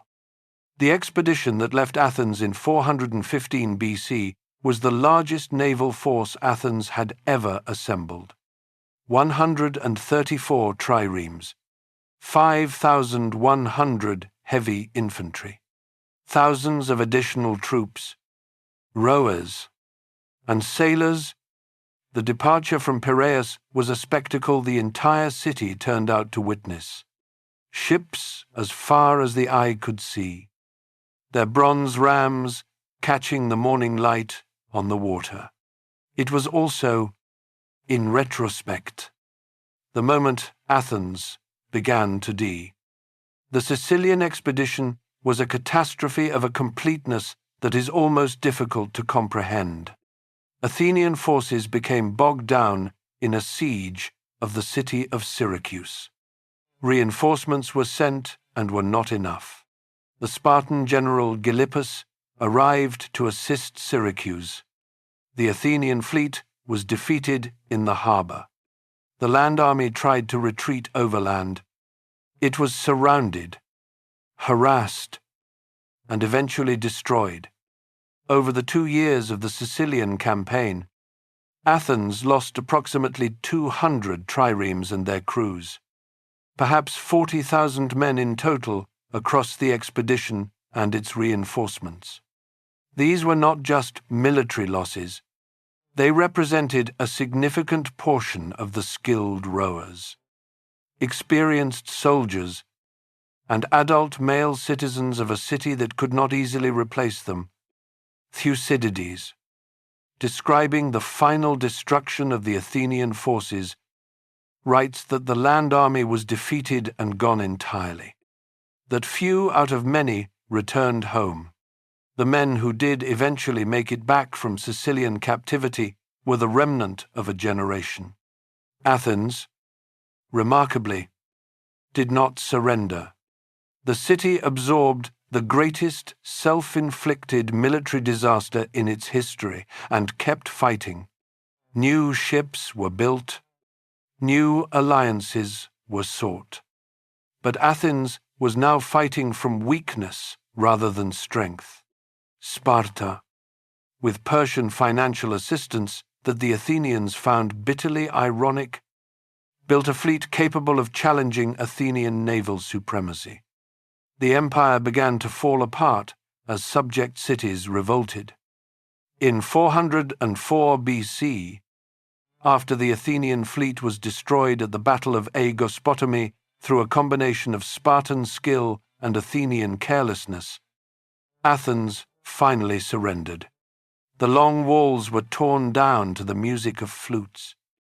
As the Spartans celebrated what they called the first day of Greek freedom, the democracy was replaced by a brutal oligarchic regime imposed with Spartan support, known as the 30 Tyrants. The 30 killed roughly 1,500 Athenians in 8 months.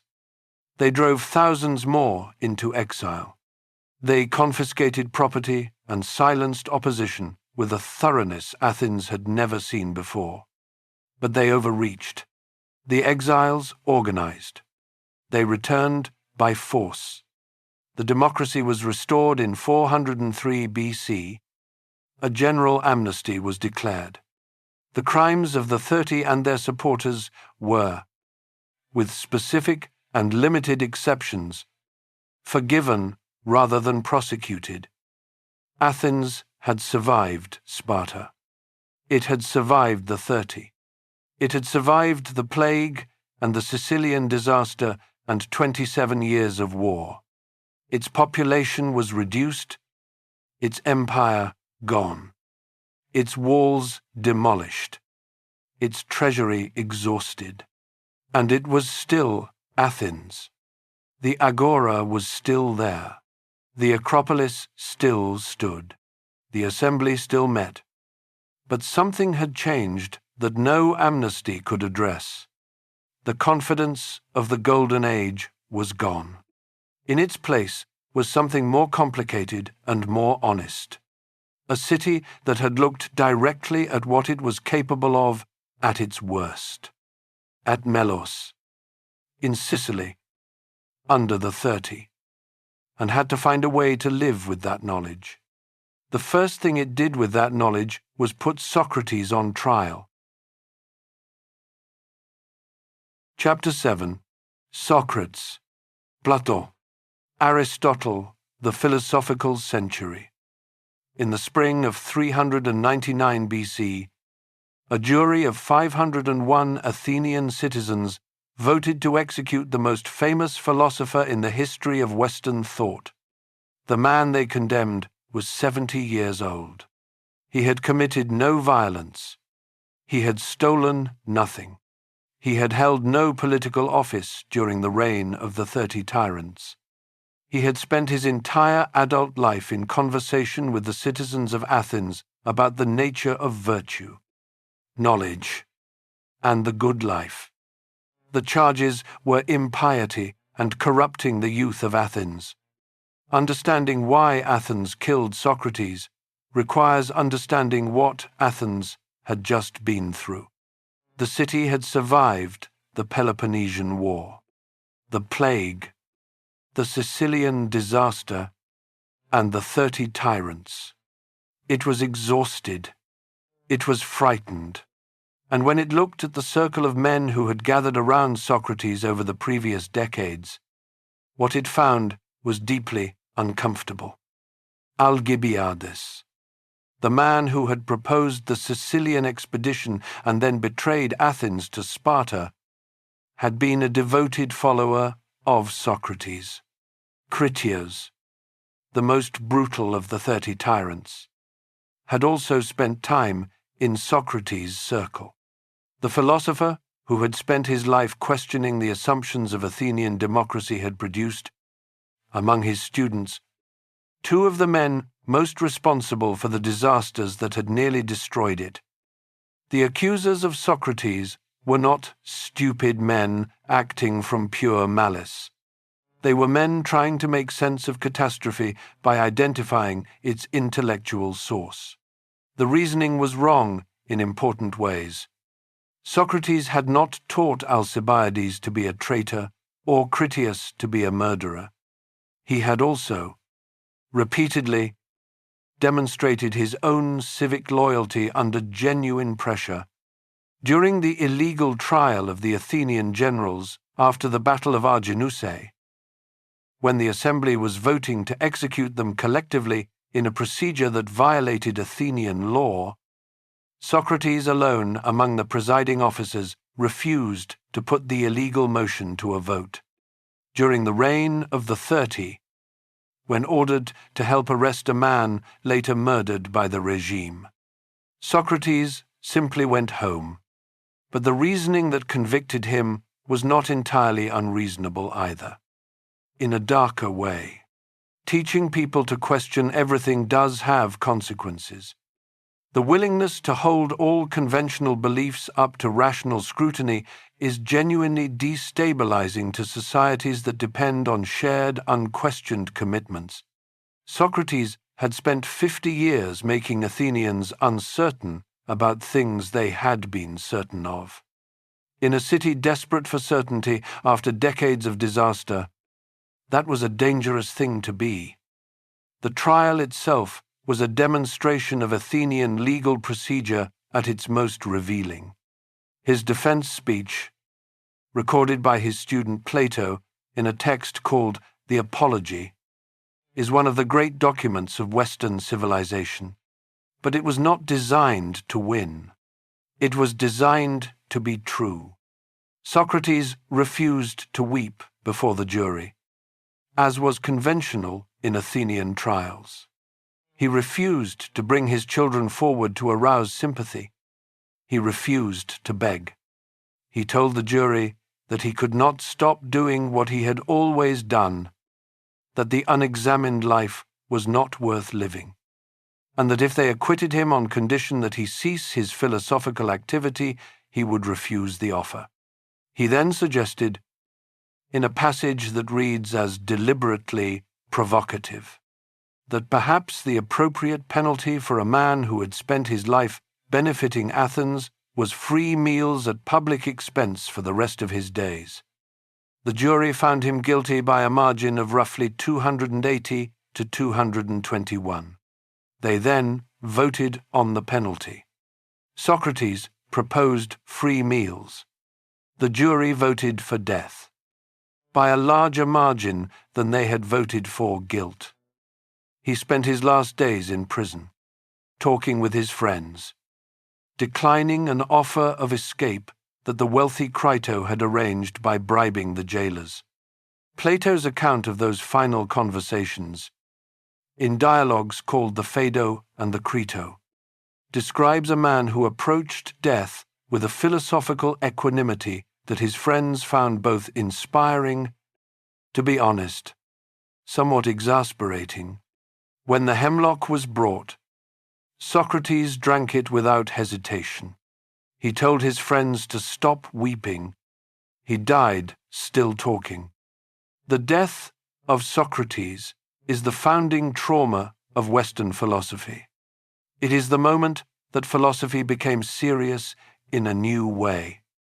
Not just an intellectual game played by curious men, but a discipline wrestling with the question of how a human being should live and die when society demands what conscience cannot accept.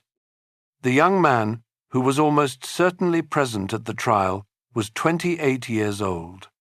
His name, before he became famous, was Aristocles.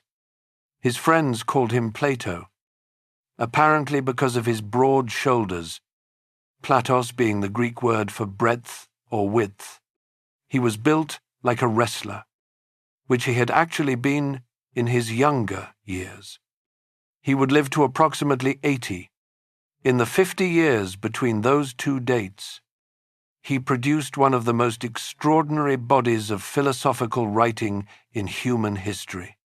Plato was an aristocrat connected to several of the great families of Athens. He had grown up in the intellectual environment of late 5th century Athens, had known Socrates personally since his teens, and had been shaped at the deepest level by watching the democracy convict and kill the best man he had ever known. His most famous work, The Republic, describes an ideal city governed not by the vote of the many but by the wisdom of the few, specifically by philosopher kings trained from childhood to understand truth. In Plato's vision, democracy is actually one of the worst forms of government, because it gives power to people regardless of whether they have the wisdom to use it properly.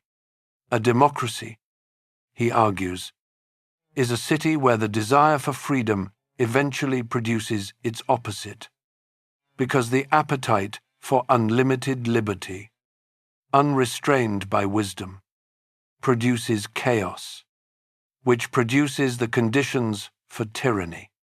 The Athenian democracy had, in Plato's lifetime, done exactly this. It had produced the tyranny of the 30.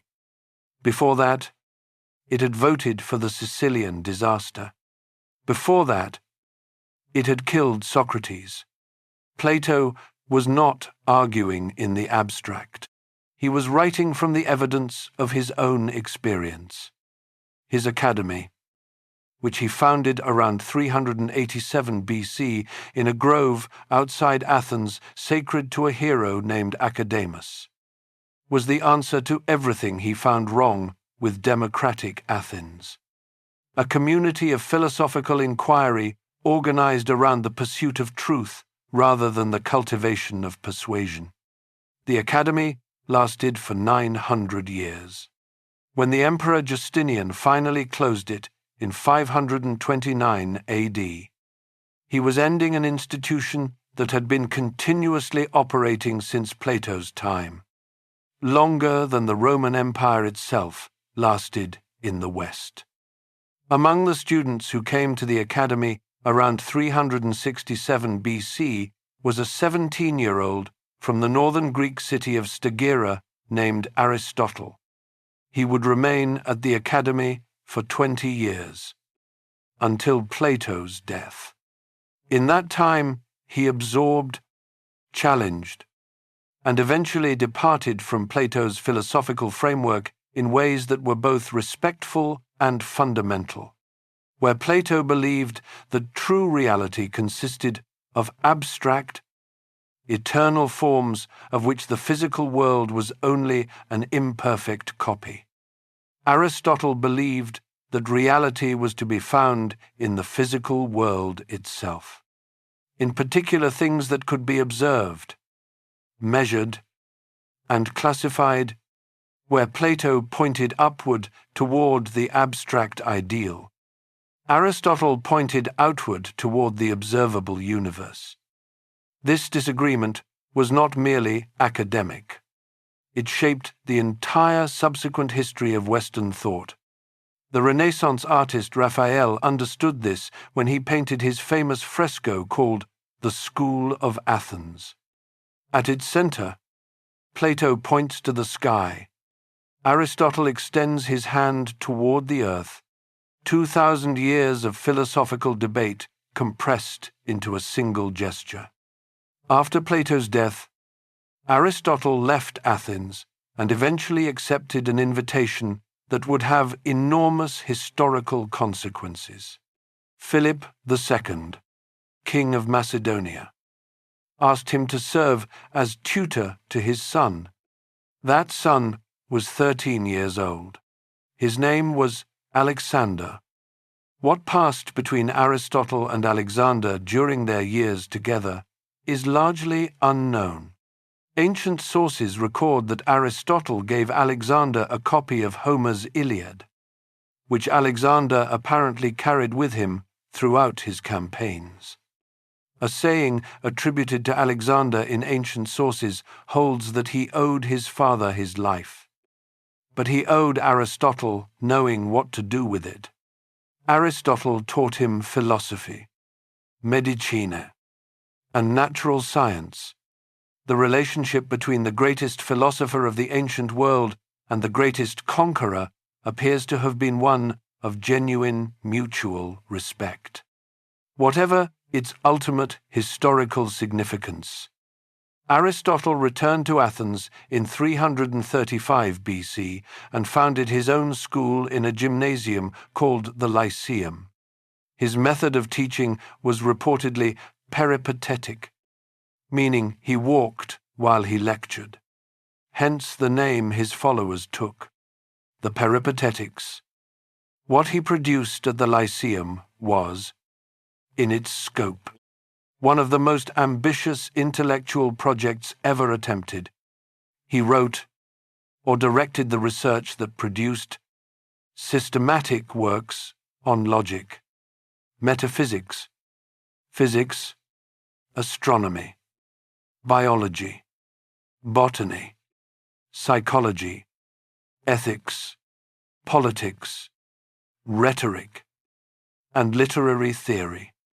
His biological works alone, based on careful observation of hundreds of species, were not significantly surpassed in scope until the early modern period.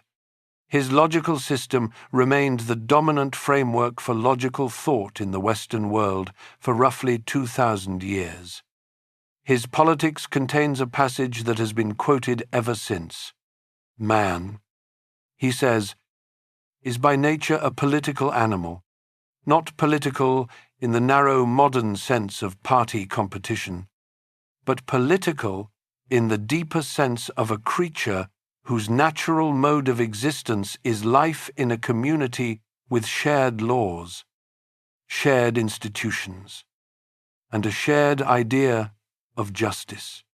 A human being who exists outside of political community is either a beast or a god, either something less than human, lacking the capacities for the kind of relationship that political life requires, or something more than human, sufficient unto itself in a way that no ordinary person actually is.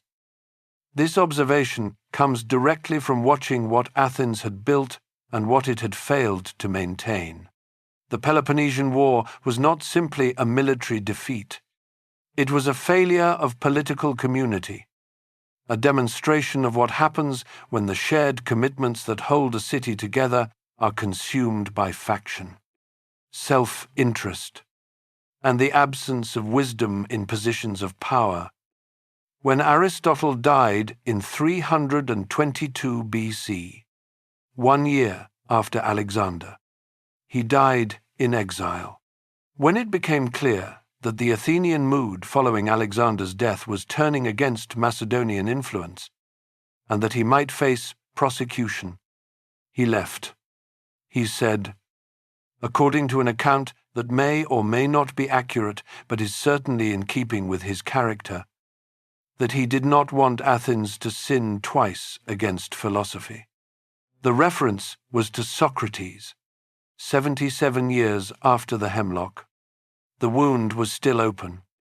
The three men, Socrates, Plato, Aristotle, form a philosophical lineage of extraordinary consequence. Socrates asked the questions that could not be safely asked. Plato built the system that tried to make the asking safe by containing it within a rigorous framework. Aristotle tested that system against the reality of the observable world and rebuilt it on foundations that could survive contact with evidence. All three were products of Athens and responses to Athens. Socrates could only have existed in a city where free public debate was institutionalized. Plato could only have built the academy in a city with the wealth, the tradition of philosophical inquiry, and the educated population that Athens provided. Aristotle's empirical method was shaped by the Athenian democratic tradition of argument and evidence, even as it transcended any particular political context. Athens gave the world Socrates and then killed him. It gave the world Plato, who spent his life arguing against the system that produced him. It gave the world Aristotle, who tutored the man who would end Athenian independence. None of this diminishes what they built. If anything, it makes it more remarkable, not despite the contradictions. Because of them, a city does not have to be comfortable to be great. Athens proved this beyond any reasonable doubt. What it was about to discover was whether greatness, once achieved, could survive the consequences of its own success. Chapter 8. Conquered but not erased Macedon and Rome. Consider what Philip II of Macedonia had built by 338 BC. He had taken a kingdom that most Greeks regarded as a semi-barbaric backwater on their northern frontier and turned it into the most effective military machine the ancient world had yet seen. He had reorganized the Macedonian army around a new formation called the Sarissa Phalanx. Infantry armed with pikes nearly 18 feet long that could shatter any opposing formation before it came close enough to fight back. He had combined this infantry with the finest cavalry in Greece. He had spent 20 years systematically outmaneuvering, bribing, and defeating the Greek city-states one by one. And now there was only one major coalition left to break. He broke it at Chaeronea, on a flat plain near the Greek city of Chaeronea in Boeotia. In the summer of 338 BC, the army of Philip met a coalition led by Athens and Thebes in a battle that lasted most of a morning and ended a political era 2 centuries in the making. the Sacred Band of Thebes, an elite fighting force of 150 pairs of soldiers whose loyalty to each other was considered to make them the most fearless fighters in Greece, was annihilated to the last man. They refused to retreat or surrender. Philip, walking over the ground where they had fallen, reportedly wept. He said that those who imagined such men could have done anything shameful deserved to perish themselves. Athens lost hundreds of citizens at Chaeronea. Among the Athenian soldiers who survived, perhaps by running faster than his contemporaries, was the orator Demosthenes, who had spent the previous decade warning the Athenians about Philip's ambitions in speeches so forceful that his name gave the English language the word Philippic for any passionate political denunciation. Demosthenes had been right about everything he warned. His warnings had not been enough. Philip was generous in victory. He did not sack Athens. He did not impose a garrison. He returned the Athenian prisoners without ransom. He summoned the Greek city-states to a congress at Corinth and established what is now called the League of Corinth, a pan-Hellenic alliance under Macedonian leadership presented as a vehicle for Greek unity rather than Macedonian domination. The distinction was real in some respects. Philip did not abolish the democratic institutions of Athens. The agora kept functioning. The assembly kept meeting. The law courts kept operating. Athenians continued to vote, to argue, to produce plays and philosophical dialogues. What they could no longer do was conduct an independent foreign policy. The great decisions of war and peace were now made in Macedonia, not in Athens. Philip was assassinated in 336 BC, stabbed at his daughter's wedding by a member of his own bodyguard.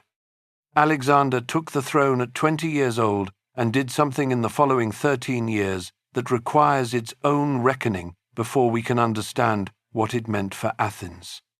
He destroyed the Persian Empire.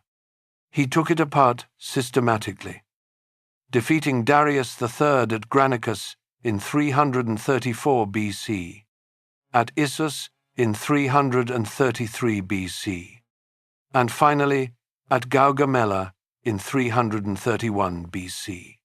He crossed into Egypt and was recognized as Pharaoh. He moved east through Persia, through Bactria, through what is now Afghanistan, and into India. He turned back only when his army refused to go further. He died in Babylon in 323 BC, at 32 years old, having created an empire stretching from Greece to the edge of the Indian subcontinent. For Athens, Alexander's conquests had consequences that were both immediate and deeply paradoxical. The immediate consequence was that Athens was now unambiguously part of a Macedonian-dominated world. When news of Alexander's death reached Athens, there was celebration in parts of the city. The orator Demades reportedly told the celebrating Athenians to be careful, because if Alexander were really dead, the whole world would have smelled it by now. Within months, an Athenian-led revolt against Macedonian power, known as the Millennium War, was crushed. The Macedonian general Antipater installed an oligarchic government in Athens, replacing the democracy with a property-based franchise that excluded the poorer citizens. Demosthenes, facing arrest, took poison rather than be captured. And yet, the deeper consequence of Alexander's conquests was something that neither Alexander nor the Athenians had fully anticipated. As Macedonian and Greek culture spread across the enormous territory Alexander had conquered, as his successors divided his empire and founded new cities from Egypt to Bactria, the culture they spread was substantially Athenian. The Greek language that became the common tongue of the Hellenistic world was Attic Greek, the dialect of Athens. The philosophical schools that educated the elites of the new Hellenistic kingdoms were Athenian in origin. New philosophical schools, the Stoics and the Epicureans, founded in Athens in the decades after Alexander's death, spread their ideas across the Hellenistic world in a language and a conceptual framework shaped by Socrates and his successors. The city that had lost its political independence was becoming the university of the Mediterranean world. Athens in the Hellenistic period, the roughly 3 centuries between Alexander's death and the Roman conquest, was no longer a great power. Its population was smaller than in the 5th century. Its political decisions were made within parameters set by whichever Macedonian successor kingdom happened to be dominant at any given moment. But Athens was treated with a deference that straightforward political analysis would not have predicted. Hellenistic kings competed to be its patrons. The Ptolemaic kings of Egypt sent lavish gifts. The Attalid dynasty of Pergamon donated elaborate sculptural groups celebrating Athenian military victories. The Stoa of Attalos, a magnificent colonnaded building on the edge of the Agora, was a royal gift from a foreign dynasty to a city it could simply order around. Why? Because Athens carried cultural prestige that money could attach itself to but not simply purchase. Being a patron of Athens meant being associated with the intellectual tradition that every educated person in the Hellenistic world recognized as the foundation of civilization itself. The kings who gave monuments to Athens were buying, or trying to buy, a portion of what Athens represented. This is soft power in its most ancient form. Athens had lost every hard power indicator by 300 BC. Its military was negligible. Its empire was gone. Its treasury was modest. And yet it remained, in the imagination of the Mediterranean world, the city where thought had first organized itself into something universal. The Romans understood this even before they conquered Greece militarily. Roman aristocrats had been learning Greek for generations before Roman legions appeared in Greek waters. Greek tutors were status symbols in Roman aristocratic households. Greek philosophy, rhetoric, and literature were considered essential components of a proper Roman education.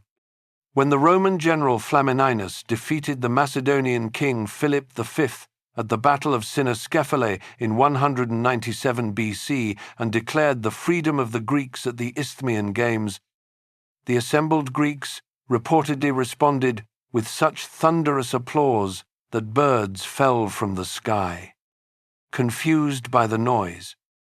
It was a theatrical moment, and like most theatrical moments, it contained a complicated truth.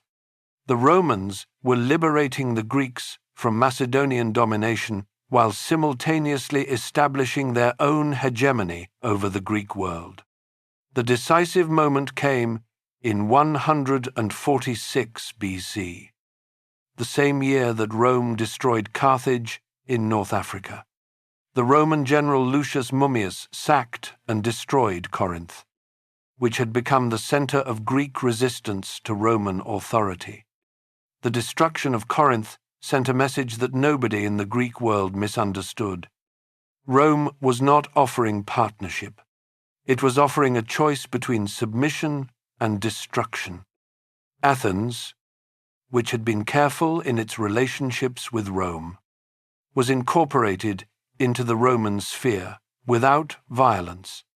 It retained nominal self-government.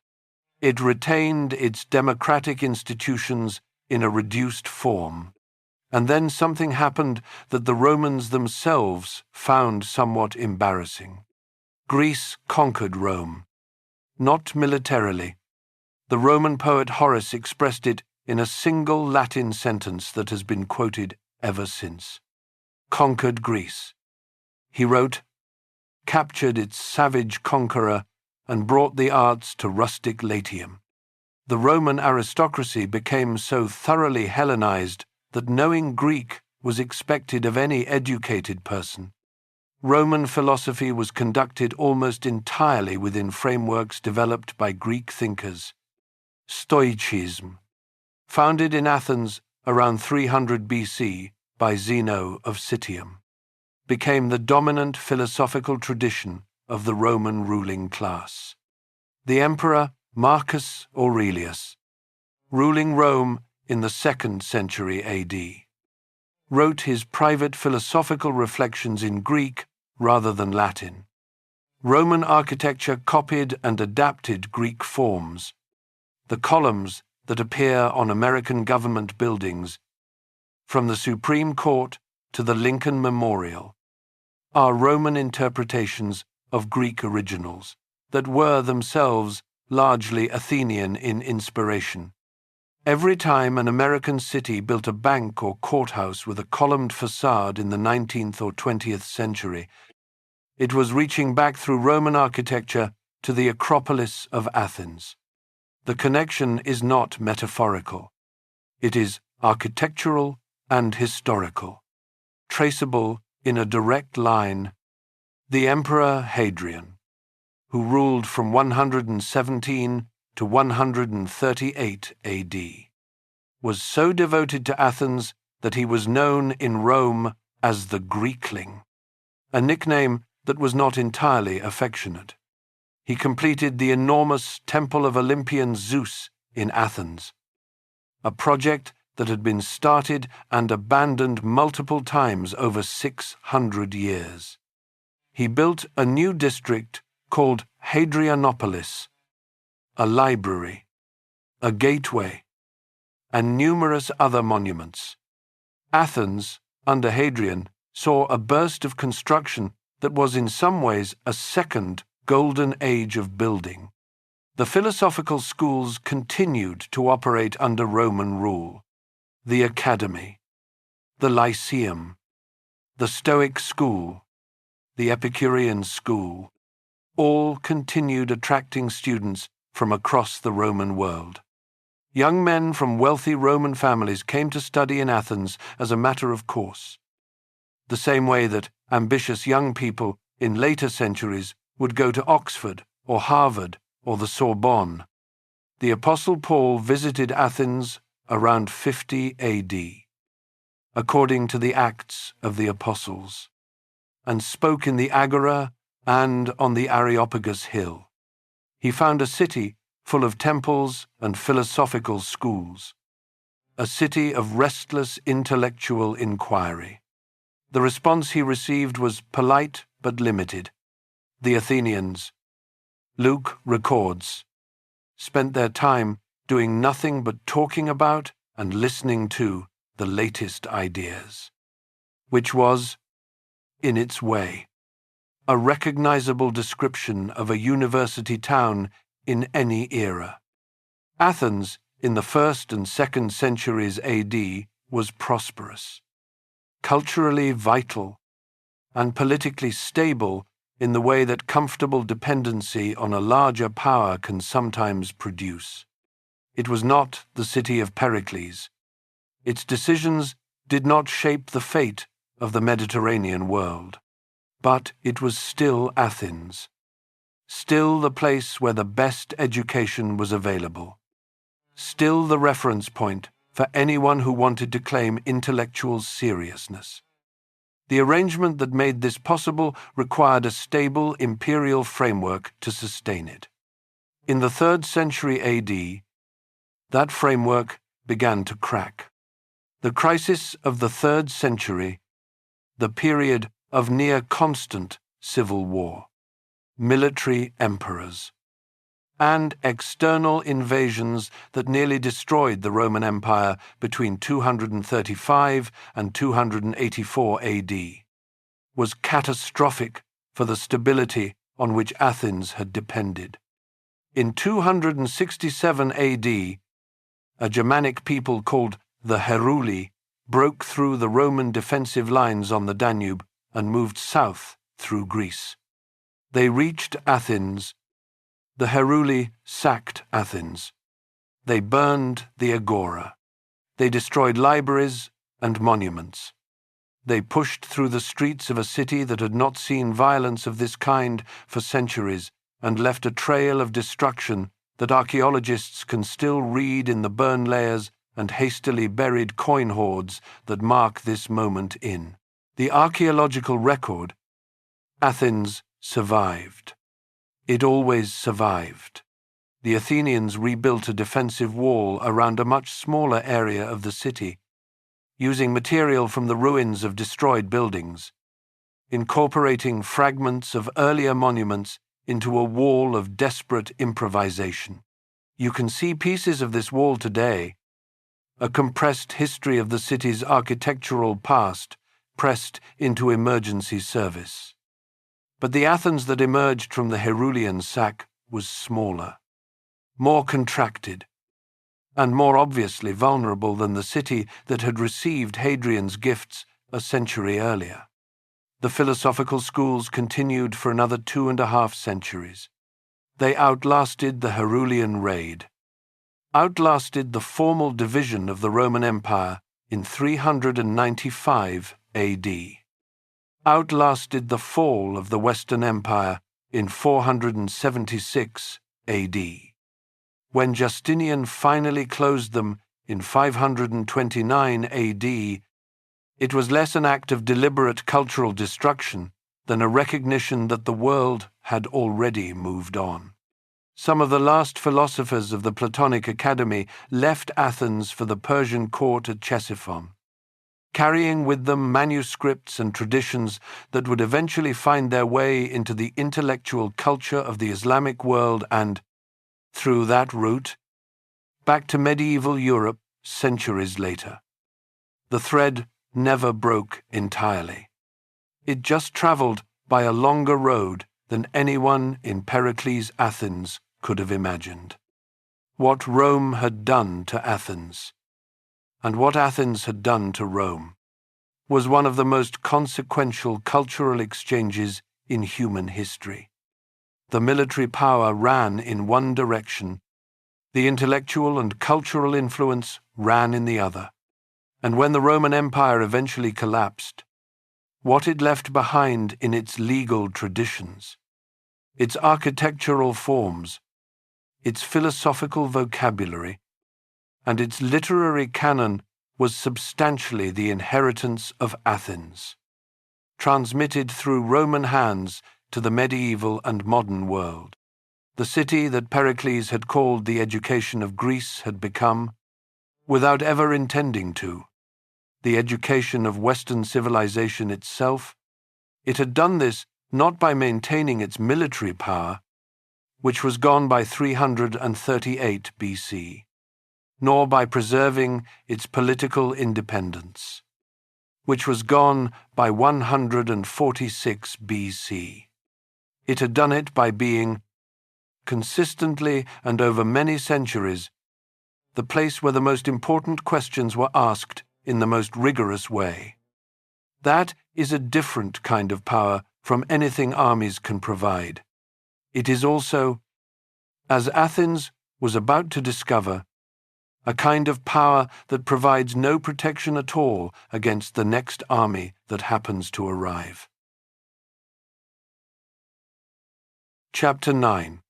The Forgotten Millennium Byzantine Athens.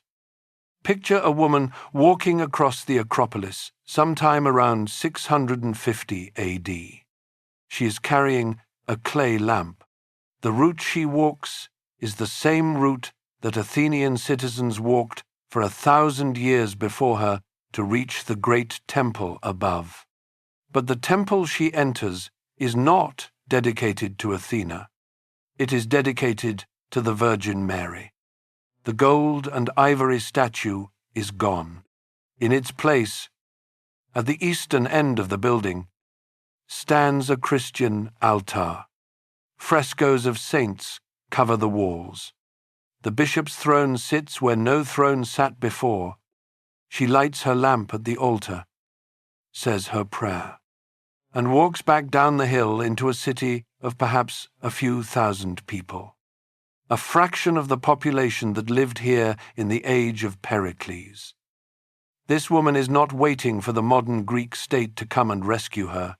She is not experiencing herself as living in a gap between ancient glory and future resurrection. She is simply living her life in the city where her family has always lived, in the faith that gives her community its shape and its meaning. This is what histories of Athens often get wrong about the Byzantine period. They treat 13 centuries of lived human experience as an interruption, a period to be skipped over on the way from the Parthenon to the War of Independence.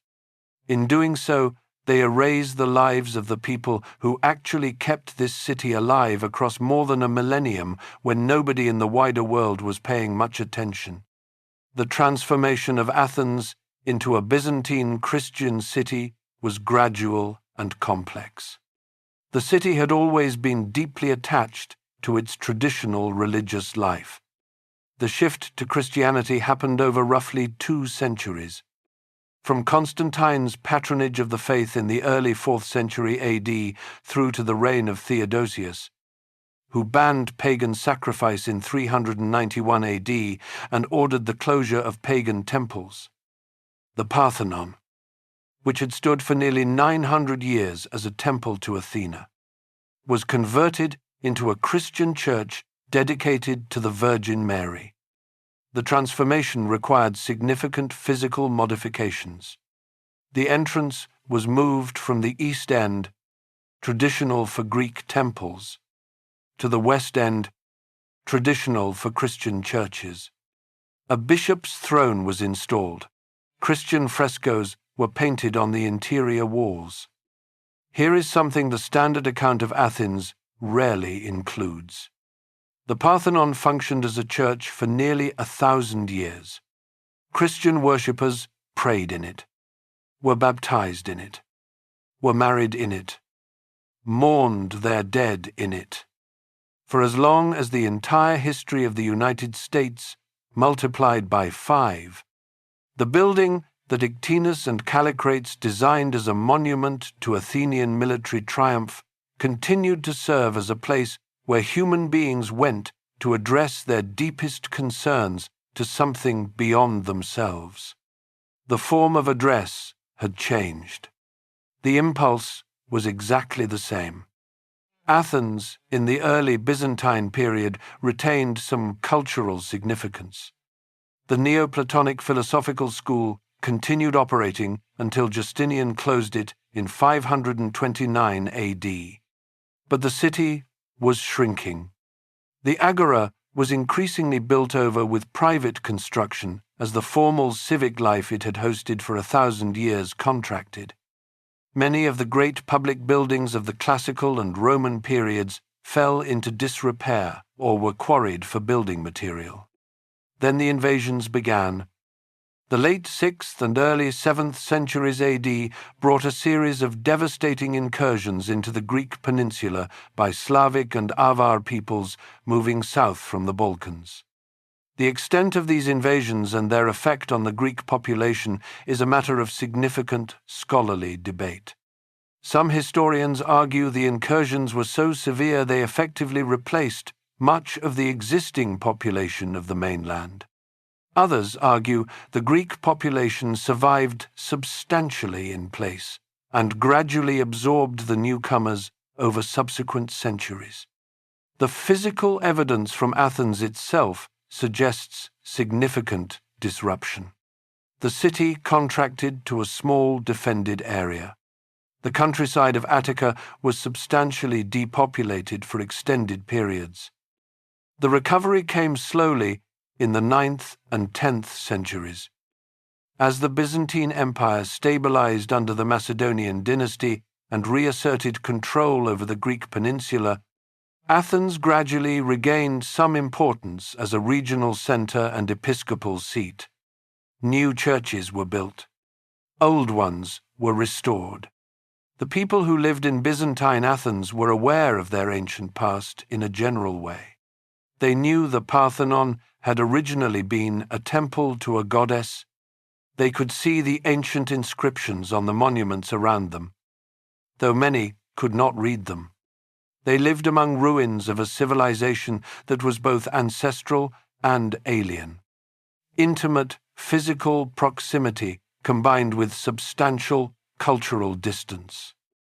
The Fourth Crusade of 1204 A.D., which catastrophically diverted from its stated purpose of fighting in the Holy Land and instead sacked Constantinople, fragmented the Byzantine Empire and brought Western European rulers into Greek territory. Athens became part of what Western sources called the Duchy of Athens, ruled by a series of Frankish, then Catalan, then Florentine dynasties for roughly 2.5 centuries. One figure from this period deserves more attention than history usually gives him: Nerio Acciaioli. The Florentine banker who controlled Athens in the late 14th century made his palace in the Propylaea, the great gateway that Menesicles had designed in the 430s BC. He reportedly spent his evenings on the steps of what had been the entrance to the most sacred space in classical Athens, looking out over the city below, writing letters to Florentine business partners about wool prices and interest rates. The image captures something essential about the long medieval period of Athenian history.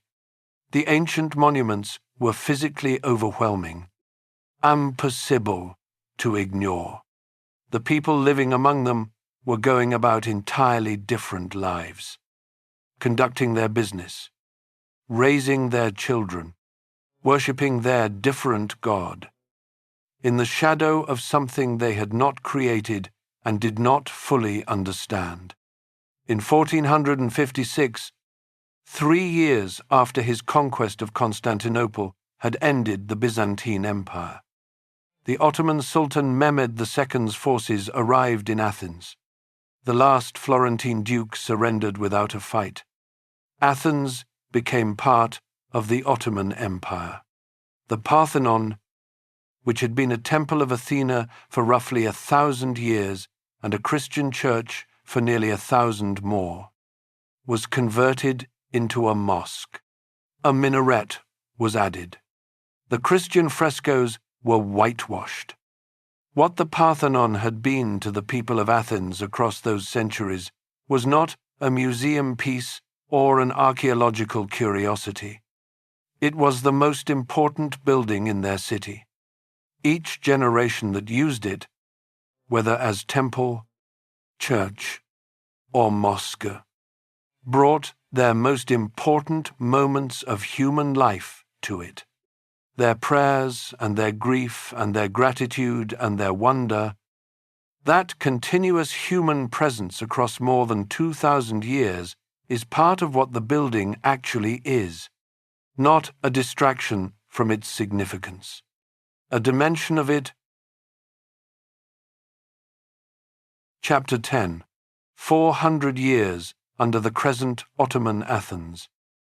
On a September evening in 1687, a Venetian artillery officer named Antonio Mutoni climbed to a position on the hill of Philopapos, directly southwest of the Acropolis, and ordered his gun crew to aim at the Parthenon. The Ottoman garrison defending Athens had made a decision that seemed militarily sensible at the time. The Parthenon, converted into a mosque after the Ottoman conquest in 1456, was also the most structurally solid building on the Acropolis.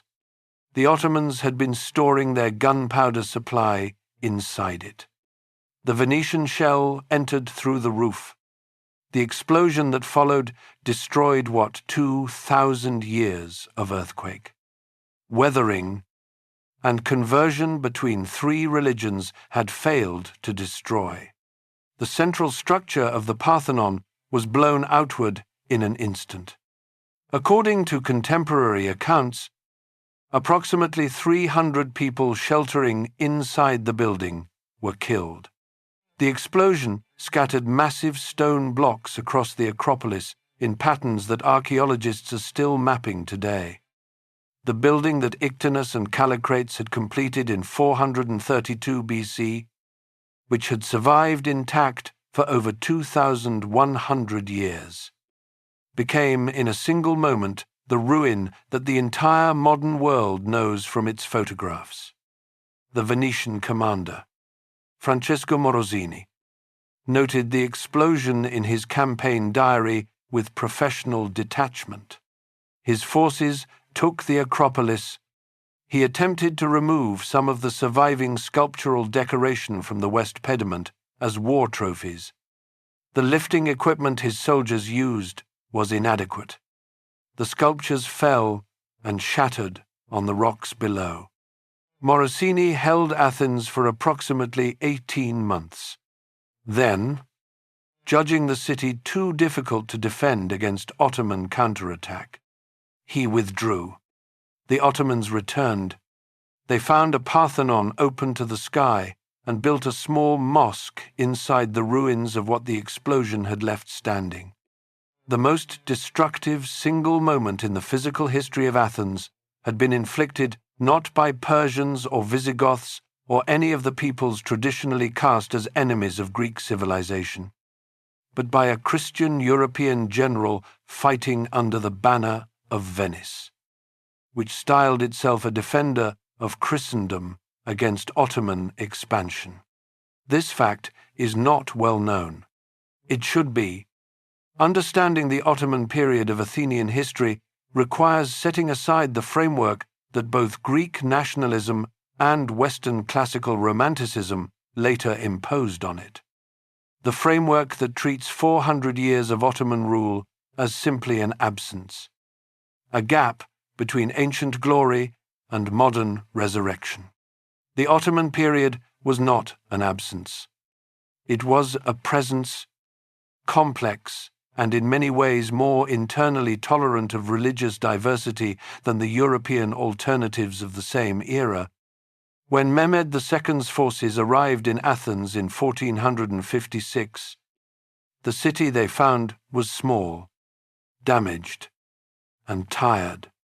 The Ottoman system of governance for non-Muslim populations operated through what was called the millet system, an arrangement by which religious communities were granted a degree of internal autonomy in exchange for tax payment and general political loyalty.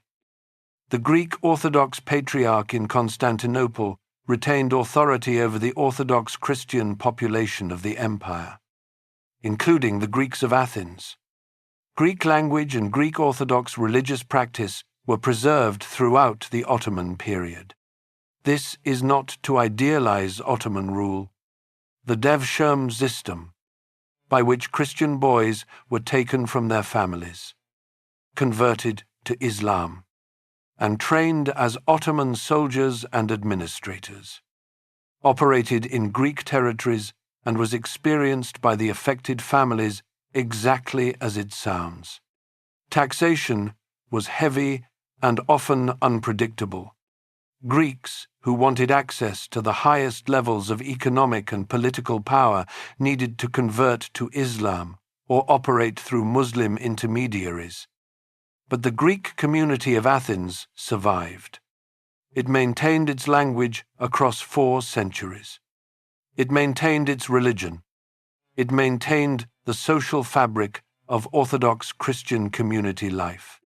That is itself a remarkable achievement. Athens, under the Ottomans, was a small town of perhaps a few thousand people. The physical city occupied a fraction of the area that classical Athens had covered. The neighborhood known today as the Plaka the oldest continuously inhabited residential area of modern Athens, preserves in its winding streets the organic urban geography of the Ottoman period overlaid on traces of ancient and Byzantine settlement. When you walk those streets today, you are walking through a map of 400 years of ordinary life that the standard narrative of Athenian history largely ignores. Western European visitors began arriving in increasing numbers from the 17th century onward as the Grand Tour, and growing Enlightenment interest in classical antiquity made Athens a destination. These visitors came with sketchbooks and measuring tapes, recording and drawing and increasingly removing whatever ancient artifacts they could acquire. The traffic in ancient sculptures, inscription, and architectural fragments from Athens to the private collections of European aristocrats was substantial across the 17th and 18th centuries. The most consequential of these removals was carried out in the first decade of the 19th century by Thomas Bruce, the 7th Earl of Elgin, who served as British ambassador to the Ottoman court in Constantinople. Elgin obtained from the Ottoman authorities a document whose precise terms and legal force have been disputed ever since, that he interpreted as authorization to remove sculptures from the Parthenon between 1801 and 1812. His agents removed approximately half of the surviving sculptural decoration of the Parthenon, including large sections of the frieze, several figures from the pediments, and one of the caryatid figures from the Erechtheion. The Elgin marbles, as they came to be called, were sold to the British government in 1816 and have been in the British Museum ever since. Their removal was controversial from the beginning. The poet Lord Byron, who visited Athens in 1809 and 1810 and developed a genuine connection to Greece and its people, wrote furious verse condemning Elgin's actions. He described the removal as vandalism and Elgin as a plunderer. The question of whether Elgin saved the sculptures from further deterioration, which his defenders argue, or committed an act of cultural removal that stripped an already damaged monument of an irreplaceable portion of its decoration, which his critics argue has not been resolved in 200 years and shows no signs of resolution. The sculptures are still in London.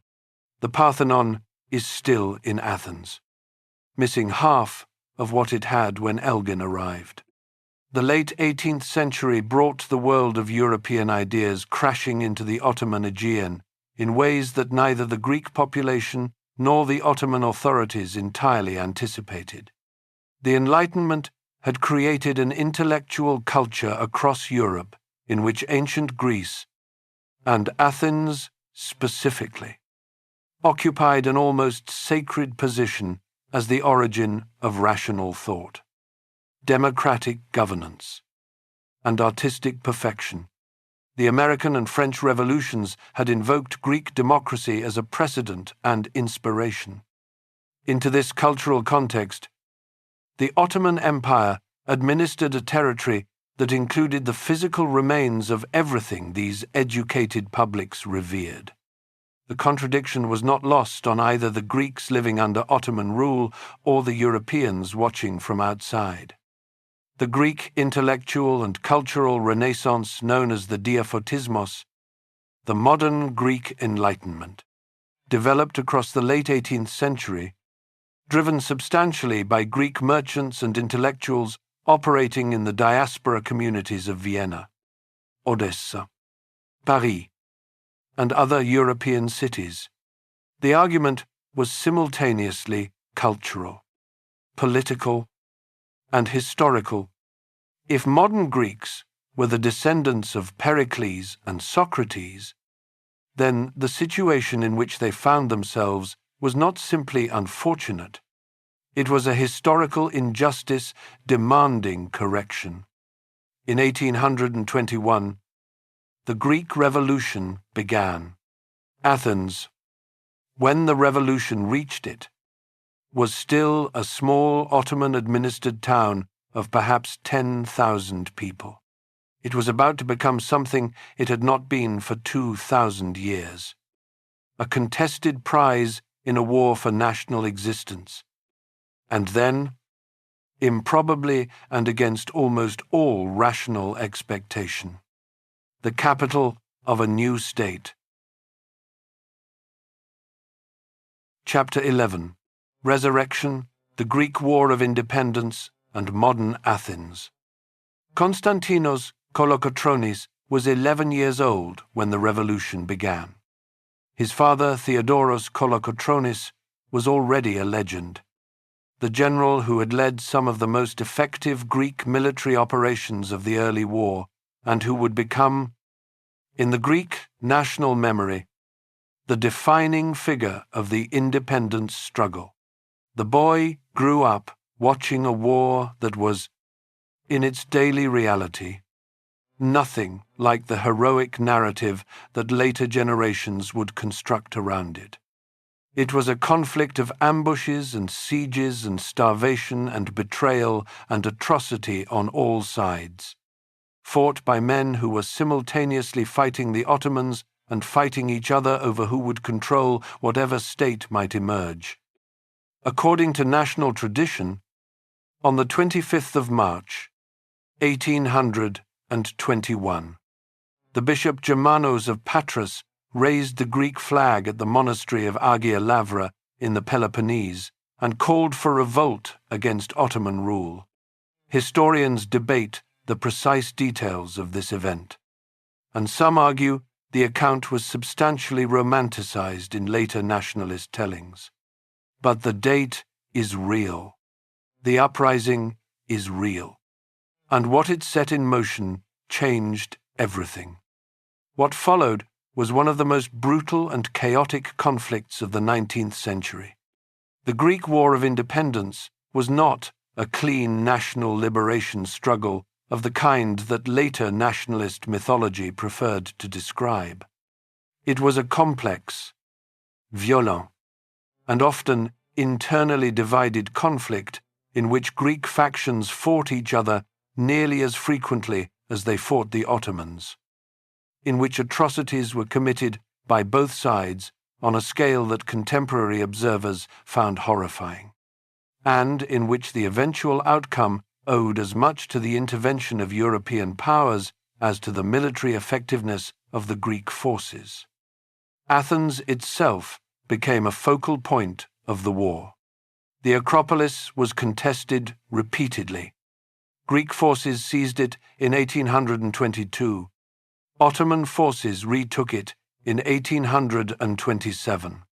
The exchange of control involved bombardments that added yet more damage to the already severely compromised monuments on the rock. During the Ottoman siege of 1827, a moment occurred that has been celebrated ever since. The Ottoman forces, running short of lead for ammunition, began removing lead clamps from the ancient monuments on the Acropolis to melt down for bullets. The Greek defenders inside the besieged Acropolis sent a message to the Ottoman commander offering to supply him with lead shot if he would stop destroying the ancient structures. The offer was accepted. This exchange, occurring amid a brutal siege in which people were dying of hunger and disease inside the walls, suggests that both sides had some awareness of the symbolic weight of what surrounded them, even in conditions of extreme violence. The international dimension of the war was as important as anything on the battlefield. The Philhellenic movement in Western Europe and America had created an enormous reservoir of sympathy for the Greek cause among educated publics raised on classical education. Lord Byron, who had spent years writing about Greece and had become the most famous poet in the English language, sailed to Greece in 1823 to contribute practically to the struggle. He died at Missolonghi in 1824, of fever rather than battle, but his death transformed him into the supreme symbol of European Philhellenic commitment. Streets in Athens still bear his name today. The practical intervention that decided the war came in 1827. The combined naval forces of Britain, France, and Russia met the Ottoman Egyptian fleet at the Bay of Navarino off the southwestern coast of Greece and destroyed it in a battle that lasted approximately 4 hours. The Battle of Navarino effectively ended the naval war and made Greek independence achievable in a way it had not been before. The Protocol of London in 1830 recognized Greece as an independent state. Athens was included in this territory. When it was finally taken from the Ottomans in 1829, its population had been reduced by the fighting and the chaos to somewhere between a few hundred and a few thousand people. Athens was chosen as capital for reasons that were primarily symbolic. The new Greek state needed to establish its legitimacy in the eyes of both its own people and the European powers whose recognition and support it required. The most powerful available source of that legitimacy was the connection to ancient Athens.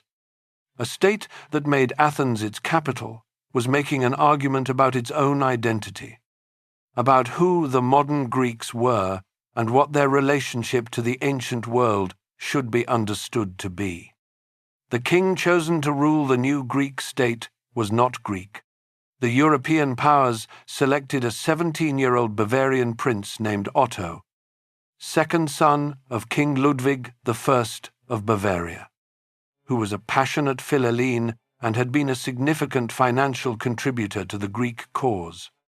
Otto arrived in 1833, accompanied by a regency council of Bavarian advisors and a substantial contingent of Bavarian officials and architects tasked with building a modern capital from what was effectively a medium-sized village. One of those architects, Leo von Klenze, arrived in Athens in 1834 and walked through the ruins of the ancient city for the first time. He wrote in his diary that evening that he could not tell where the ancient ruins ended and the destruction of the recent war began. The whole place, he wrote, looked like it had been abandoned for centuries.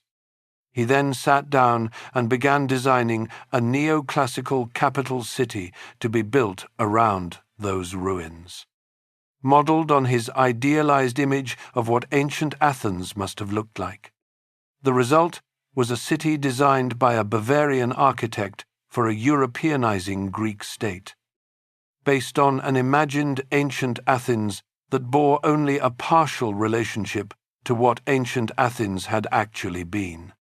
The modern Athenian grid, the broad Panepistimiou and Stadiou avenues, the formal public buildings in neoclassical style. All of this was the creation of the 1830s and 1840s, built over and around the actual remains of the ancient and medieval city. The great trilogy of neoclassical public buildings, the Academy of Athens, the University of Athens, and the National Library, all designed in Greek Revival style by the Danish architect Theophil Hansen and his brother Christian Hansen, were built across the middle decades of the 19th century. They are magnificent buildings, genuinely impressive examples of neoclassical architecture. They are also, in a sense, buildings designed to look like a memory of Athens rather than an expression of the city that actually existed. The archaeological excavation of Athens, which began seriously in the 1860s and accelerated through the late 19th and early 20th centuries, transformed the physical city in ways that were both revelatory and irreversible. The Greek Archaeological Society and the foreign archaeological schools systematically excavated the ancient remains, the Agora, the Kerameikos Cemetery. The area around and on the Acropolis itself were all subjected to sustained investigation. This excavation required the demolition of the medieval and Ottoman period buildings that had accumulated on top of the ancient remains over many centuries. The Byzantine city that had existed on the Acropolis, the Ottoman period structures that had served as military barracks, the Frankish and medieval remains that overlay the ancient agora. All of this was removed in the name of revealing the ancient city beneath. The result is that modern Athens has an archaeological gap in its physical fabric between antiquity and the 19th century. The Byzantine city is largely invisible. The Ottoman city exists in fragments, in the placa, in a few surviving mosques converted to other uses, in the organic street pattern of the older neighborhoods. The 1500 years between the closing of the Platonic Academy and the arrival of the Bavarian planners have been substantially erased from the physical record of the city. The first modern Olympic Games, held in Athens in 1896, was a moment of extraordinary symbolic power and a revealing demonstration of the force of the classical connection. The Panathenaic Stadium, partially excavated and reconstructed at the expense of the Greek benefactor Evangelis Zappas, was restored for the 1896 Games and filled with 60,000 spectators. The image of ancient athletic competition resurrected in a marble stadium in the capital of modern Greece was exactly the kind of symbolic continuity that both Greek nationalism and European Philhellenism had been constructing for a century. It was also a modern invention dressed in ancient clothing. The connection between ancient and modern Olympics was real, at the level of inspiration and symbol, and largely fictional at the level of practice and structure. This tension between genuine historical connection and constructed identity runs through the entire project of modern Athens. Athens had always told stories about itself. The Periclean building program was a story told in marble about who Athens was and what it stood for. The decision to make Athens the capital of modern Greece was a story about continuity with the ancient world. What made modern Athens different was the scale of the gap the story had to bridge, and the intensity of the European gaze under which the bridging had to happen. The next chapter of that story was the most brutal the city had faced since the Persian Wars. And unlike the Persian Wars, it would not end in triumph. Chapter 12. War, Occupation, Division. On the morning of the 28th of October, 1940, the Italian ambassador to Greece delivered an ultimatum to the Greek Prime Minister Ioannis Metaxas. Mussolini's government demanded the right to occupy strategic positions in Greek territory. The response Metaxas gave has become one of the most celebrated moments in modern Greek history. He said no.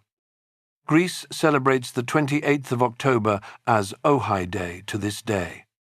It is a national holiday, marked by military parades and school ceremonies across the country. The defiance of a small nation against a fascist superpower has been woven into modern Greek identity with the same commemorative reverence that Marathon and Salamis occupied in ancient Athenian self-understanding. What followed was, in its first phase, genuinely remarkable. The Greek army, fighting in the mountains of Epirus against Italian forces that invaded from Albania. pushed the Italians back into Albanian territory. It was one of the first successful ground campaigns against Axis forces anywhere in the war. Winston Churchill said that from this point on, we will not say that Greeks fight like heroes, but that heroes fight like Greeks. Athens celebrated. Whatever Metaxas was politically, a man who had suspended the constitution and governed by decree, the Greek army was winning. It did not last. In April of 1941, Germany intervened to rescue its Italian ally. German forces moved through Yugoslavia and into Greece from the north. The military situation that had been manageable against Italian forces in Albanian mountains became impossible against the Wehrmacht. German armored columns moved through the Greek defensive lines with a speed that no available combination of Greek and British Commonwealth forces could stop. Athens fell on the 27th of April, 1941. A German motorcycle unit rode into the city in the morning. By the afternoon, the swastika flag had been raised over the Acropolis, visible across the entire city below. An 18-year-old student named Manolis Glezos and his friend Apostolos Santas climbed the Acropolis that night, found the flag, and tore it down. It was an act of extraordinary recklessness and extraordinary courage. The Germans had announced that such acts would be punishable by death. Glezos and Santas did it anyway, and somehow were not caught. The flag that came down that night became one of the founding symbols of Greek resistance. And Glezos, who lived until 2019, spent his entire long life as a symbol of defiance that transcended ordinary politics. The occupation that followed was not one occupation, but three simultaneously. Germany controlled the most strategically important areas, including Athens and key infrastructure. Italy controlled most of the Greek mainland and islands. Bulgaria occupied Thrace and parts of Macedonia in the north, pursuing policies in its zone that amounted to demographic replacement, expelling Greek populations and settling Bulgarian ones. For Athens, the defining catastrophe of the occupation was not military. It was hunger. The German occupation authorities requisitioned food supplies for their forces and for shipment to Germany, while maintaining a naval blockade that prevented food imports. The result was a famine that struck Athens with particular severity in the winter of 1941 to 1942. Estimates of the death toll from the Great Famine vary considerably among historians and demographers, with figures ranging from 100,000 to 300,000 deaths across Greece. Athens, as the largest urban centre and one heavily dependent on food brought in from the countryside and from imports, suffered proportionally more than rural areas. The death rate in the city during the winter of 41 to 42 was catastrophic. Bodies were collected from the streets each morning. Hospitals were overwhelmed.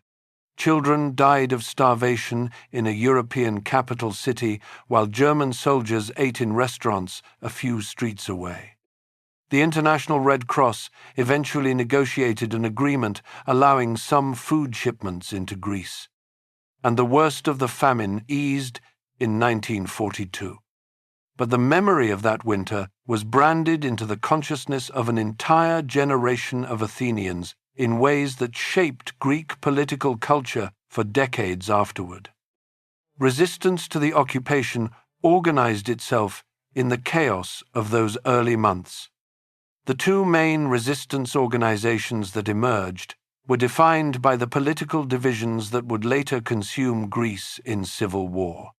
The National Liberation Front, known by its Greek initials as EAM, and its military wing, Elas, was dominated by the Greek Communist Party but also included a broad coalition of left and center-left political forces.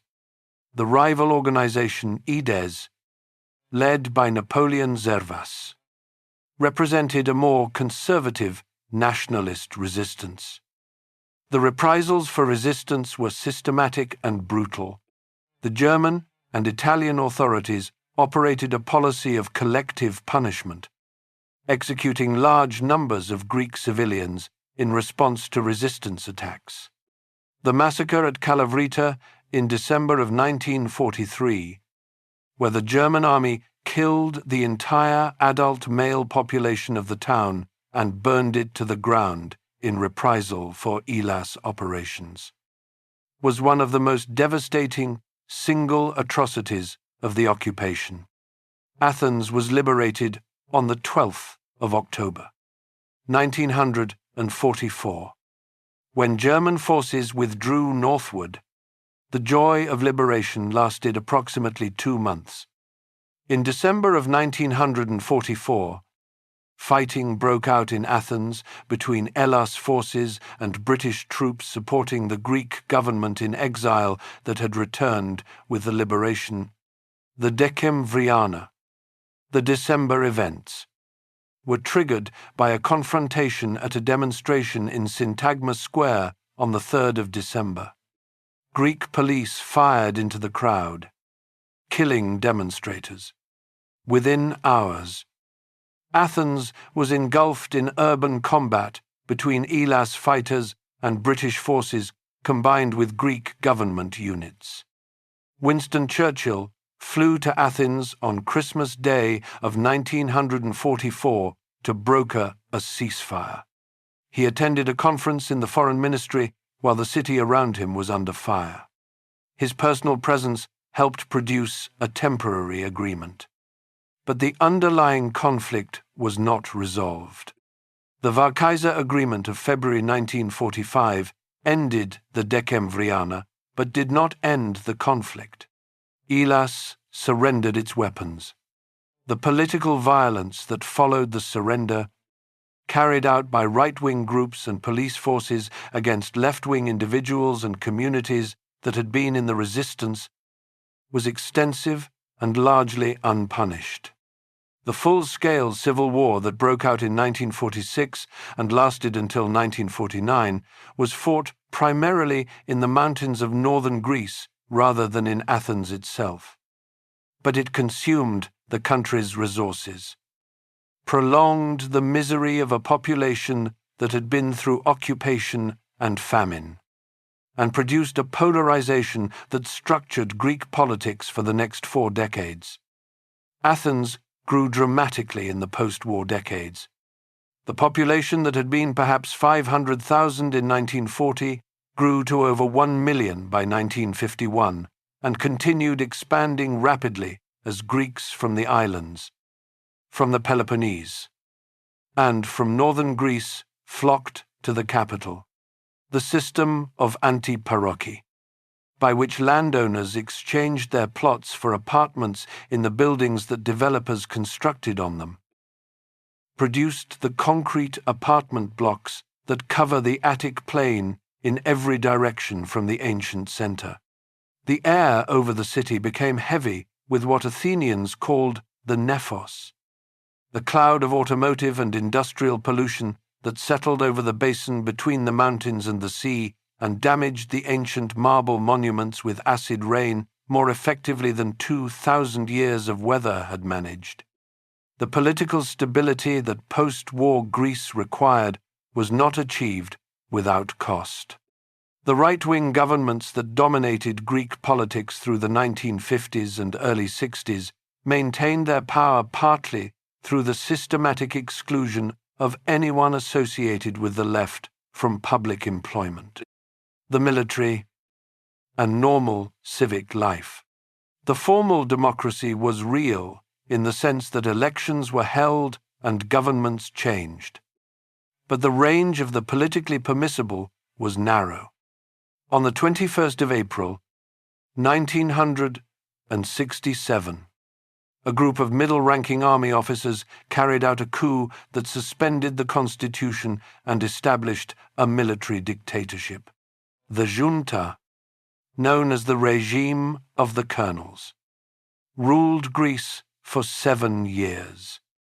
The junta imposed censorship, banned political parties, imprisoned and tortured opponents, and drove the most prominent voices of Greek intellectual and cultural life into exile. Composers like Mikis Theodorakis, whose music had become synonymous with the Greek left, were imprisoned or forced abroad. The junta's end came from its own catastrophic overreach. In July of 1974, the regime supported a coup in Cyprus that aimed at unification with Greece. Turkey responded by invading Cyprus militarily. The junta, faced with a military confrontation it had created and could not manage, collapsed. The former Prime Minister Konstantinos Karamanlis returned from exile in Paris to oversee the transition to democracy. The transition, known as the Metapolitefsi, was managed with a skill and restraint that contrasted sharply with the violence that had characterized Greek political life for the previous 4 decades. Elections were held, political parties, including, for the first time since 1949, the Greek Communist Party, were legalized. A new constitution was drafted and adopted. A referendum abolished the monarchy and established Greece as a republic. The city that Athens had become by 1974 was a sprawling, polluted, politically scarred metropolis of roughly 2.5 million people in the greater urban area, carrying the weight of a century of wars, occupation, famines, coups, and civil conflict, built largely on top of the most celebrated ancient ruins in the world. What it would do with that inheritance was the question that 1974 left open. Chapter 13. Athens Today, the City and Its Ghosts. In the spring of 2010, a retired schoolteacher named Dimitris Christoulas walked into Syntagma Square in the center of Athens, stood beneath a tree a few meters from the Parliament building, and shot himself. He left a letter. In it, he said he could not face the prospect of scavenging through garbage bins for food. He said he preferred to end his life with dignity. He was 77 years old. He had worked and paid taxes and saved throughout his working life. The pension he had been promised had been cut repeatedly in the months preceding his death, as Greece implemented the austerity measures imposed as conditions of its international bailout. His death in April of 2012 became, in a city already convulsed by crisis, something more than a tragedy. It became a symbol. Within hours, thousands of people had gathered in Syntagma Square, not in anger, exactly, but in a kind of grief that had nowhere else to go. They laid flowers beneath the tree. They stood in silence. Then some of them began to weep. Athens had been through everything. Romans and Byzantines and Crusaders and Catalans and Ottomans and Venetians and Bavarians and Nazis and civil war and military dictatorship. It had been burned and bombed and besieged and starved. And now, in the 21st century, it was watching its elderly citizens choose death over poverty in the shadow of the Parthenon. The Greek debt crisis that reached its acute phase in 2010 was not caused solely by any single factor. Its roots were structural, rooted in decades of public sector expansion. Tax evasion normalized to the point of cultural acceptance. entry into the Eurozone on terms that may not have fully reflected the actual state of the Greek economy, and a global financial system that had been happy to lend to Greece at low interest rates until it suddenly was not. The austerity measures imposed as conditions of the international bailout packages cut public sector salaries, pensions, and services to a degree that reduced the living standards of ordinary Athenians dramatically. Unemployment peaked at over 27% nationally and considerably higher among young people. A generation of educated Greeks in their 20s and 30s left the country in a brain drain that stripped the economy of exactly the human capital it needed to recover. Walking through Athens in 2012 or 2013 was an experience unlike anything the city had offered in the previous 2 decades. The central neighborhoods were marked by empty storefronts covered with the graffiti that had been spreading across the city for years, now reaching a density that transformed entire streets into overlapping layers of tags and murals. The area around Omonia Square became a concentrated, visible expression of social crisis, with homeless encampments and a level of public desperation that shocked a city accustomed to Mediterranean prosperity. The political consequences were seismic. The two-party system that had structured Greek democracy since the Metapolitefsi collapsed under the weight of the crisis. PASOK, which had governed Greece for much of the previous 3 decades, was reduced from a major governing party to a marginal force in the space of 2 elections. The radical left party Syriza rose from a minor parliamentary force to the governing party in January of 2015, on a platform of opposing the austerity terms. The 18 months of the Syriza government's negotiations with European creditors, culminating in the July 2015 referendum in which Greek voters rejected creditor proposals they had been given less than a week to read and understand, and the subsequent acceptance by the Syriza government of terms broadly similar to those the referendum had rejected, was a political crisis that shook not just Greece, but the entire European project. Athens was the stage on which this drama played out most visibly. Syntagma Square became the site of repeated mass demonstrations, expressing a level of political passion that the manageable prosperity of the 2000s had somewhat suppressed. The crisis also produced a rise in extreme right politics. Golden Dawn, a neo-Nazi organization that had existed on the margins of Greek political life for decades, entered parliament in 2012 with nearly 7% of the vote. The organization, which the Greek state eventually prosecuted as a criminal organization in a landmark trial that concluded in 2020, represented an extreme version of the xenophobia and nationalist grievance that the crisis amplified across the European political spectrum. The refugee crisis that reached its acute phase in 2015 added another layer of complexity to a city already managing severe social stress. The route from Turkey through the Greek islands and into northern Europe brought hundreds of thousands of people through Greek territory in the course of a few months. Athens was a major transit point, and the images of people sleeping in Victoria Square in central Athens, of makeshift camps in city parks, of a state overwhelmed by a humanitarian situation it had not been equipped to manage, became part of the visual record of those years. Athens has been recovering, unevenly and with significant remaining social damage.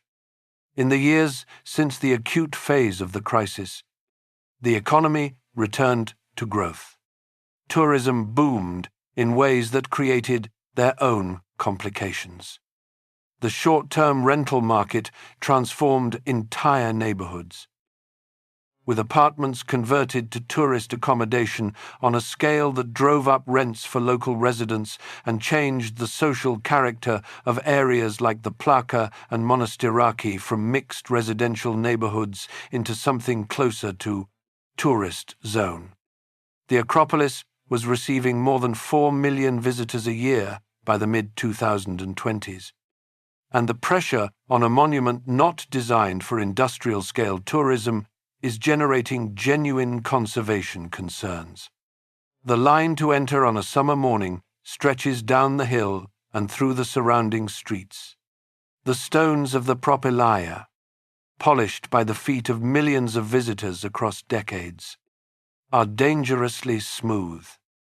The Acropolis Museum, which opened in 2009 at the base of the Acropolis Hill, is one of the genuine architectural achievements of modern Athens, designed by the Swiss architect Bernard Tschumi. It is a building of remarkable intelligence, its glass floors revealing the archaeological excavations beneath the structure. Its top floor, a glass and concrete gallery, oriented to face the Parthenon on the hill above.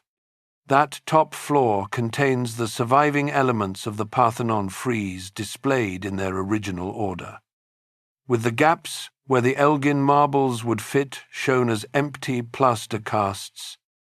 The message of those empty spaces is unmistakable. The museum was designed, in part, as an argument for the return of the sculptures from London. The British Museum's counter-argument that the sculptures are better preserved in London and more accessible to a global audience has not become more convincing with the passage of time. The Greek government's request for their return is one of the longest-running cultural property disputes in the world. The Parthenon is still being restored. The scaffolding that has surrounded various sections of the monument since the 1970s is a permanent feature of the Acropolis skyline. The work is meticulous, the scholarship extraordinary, and the challenges immense.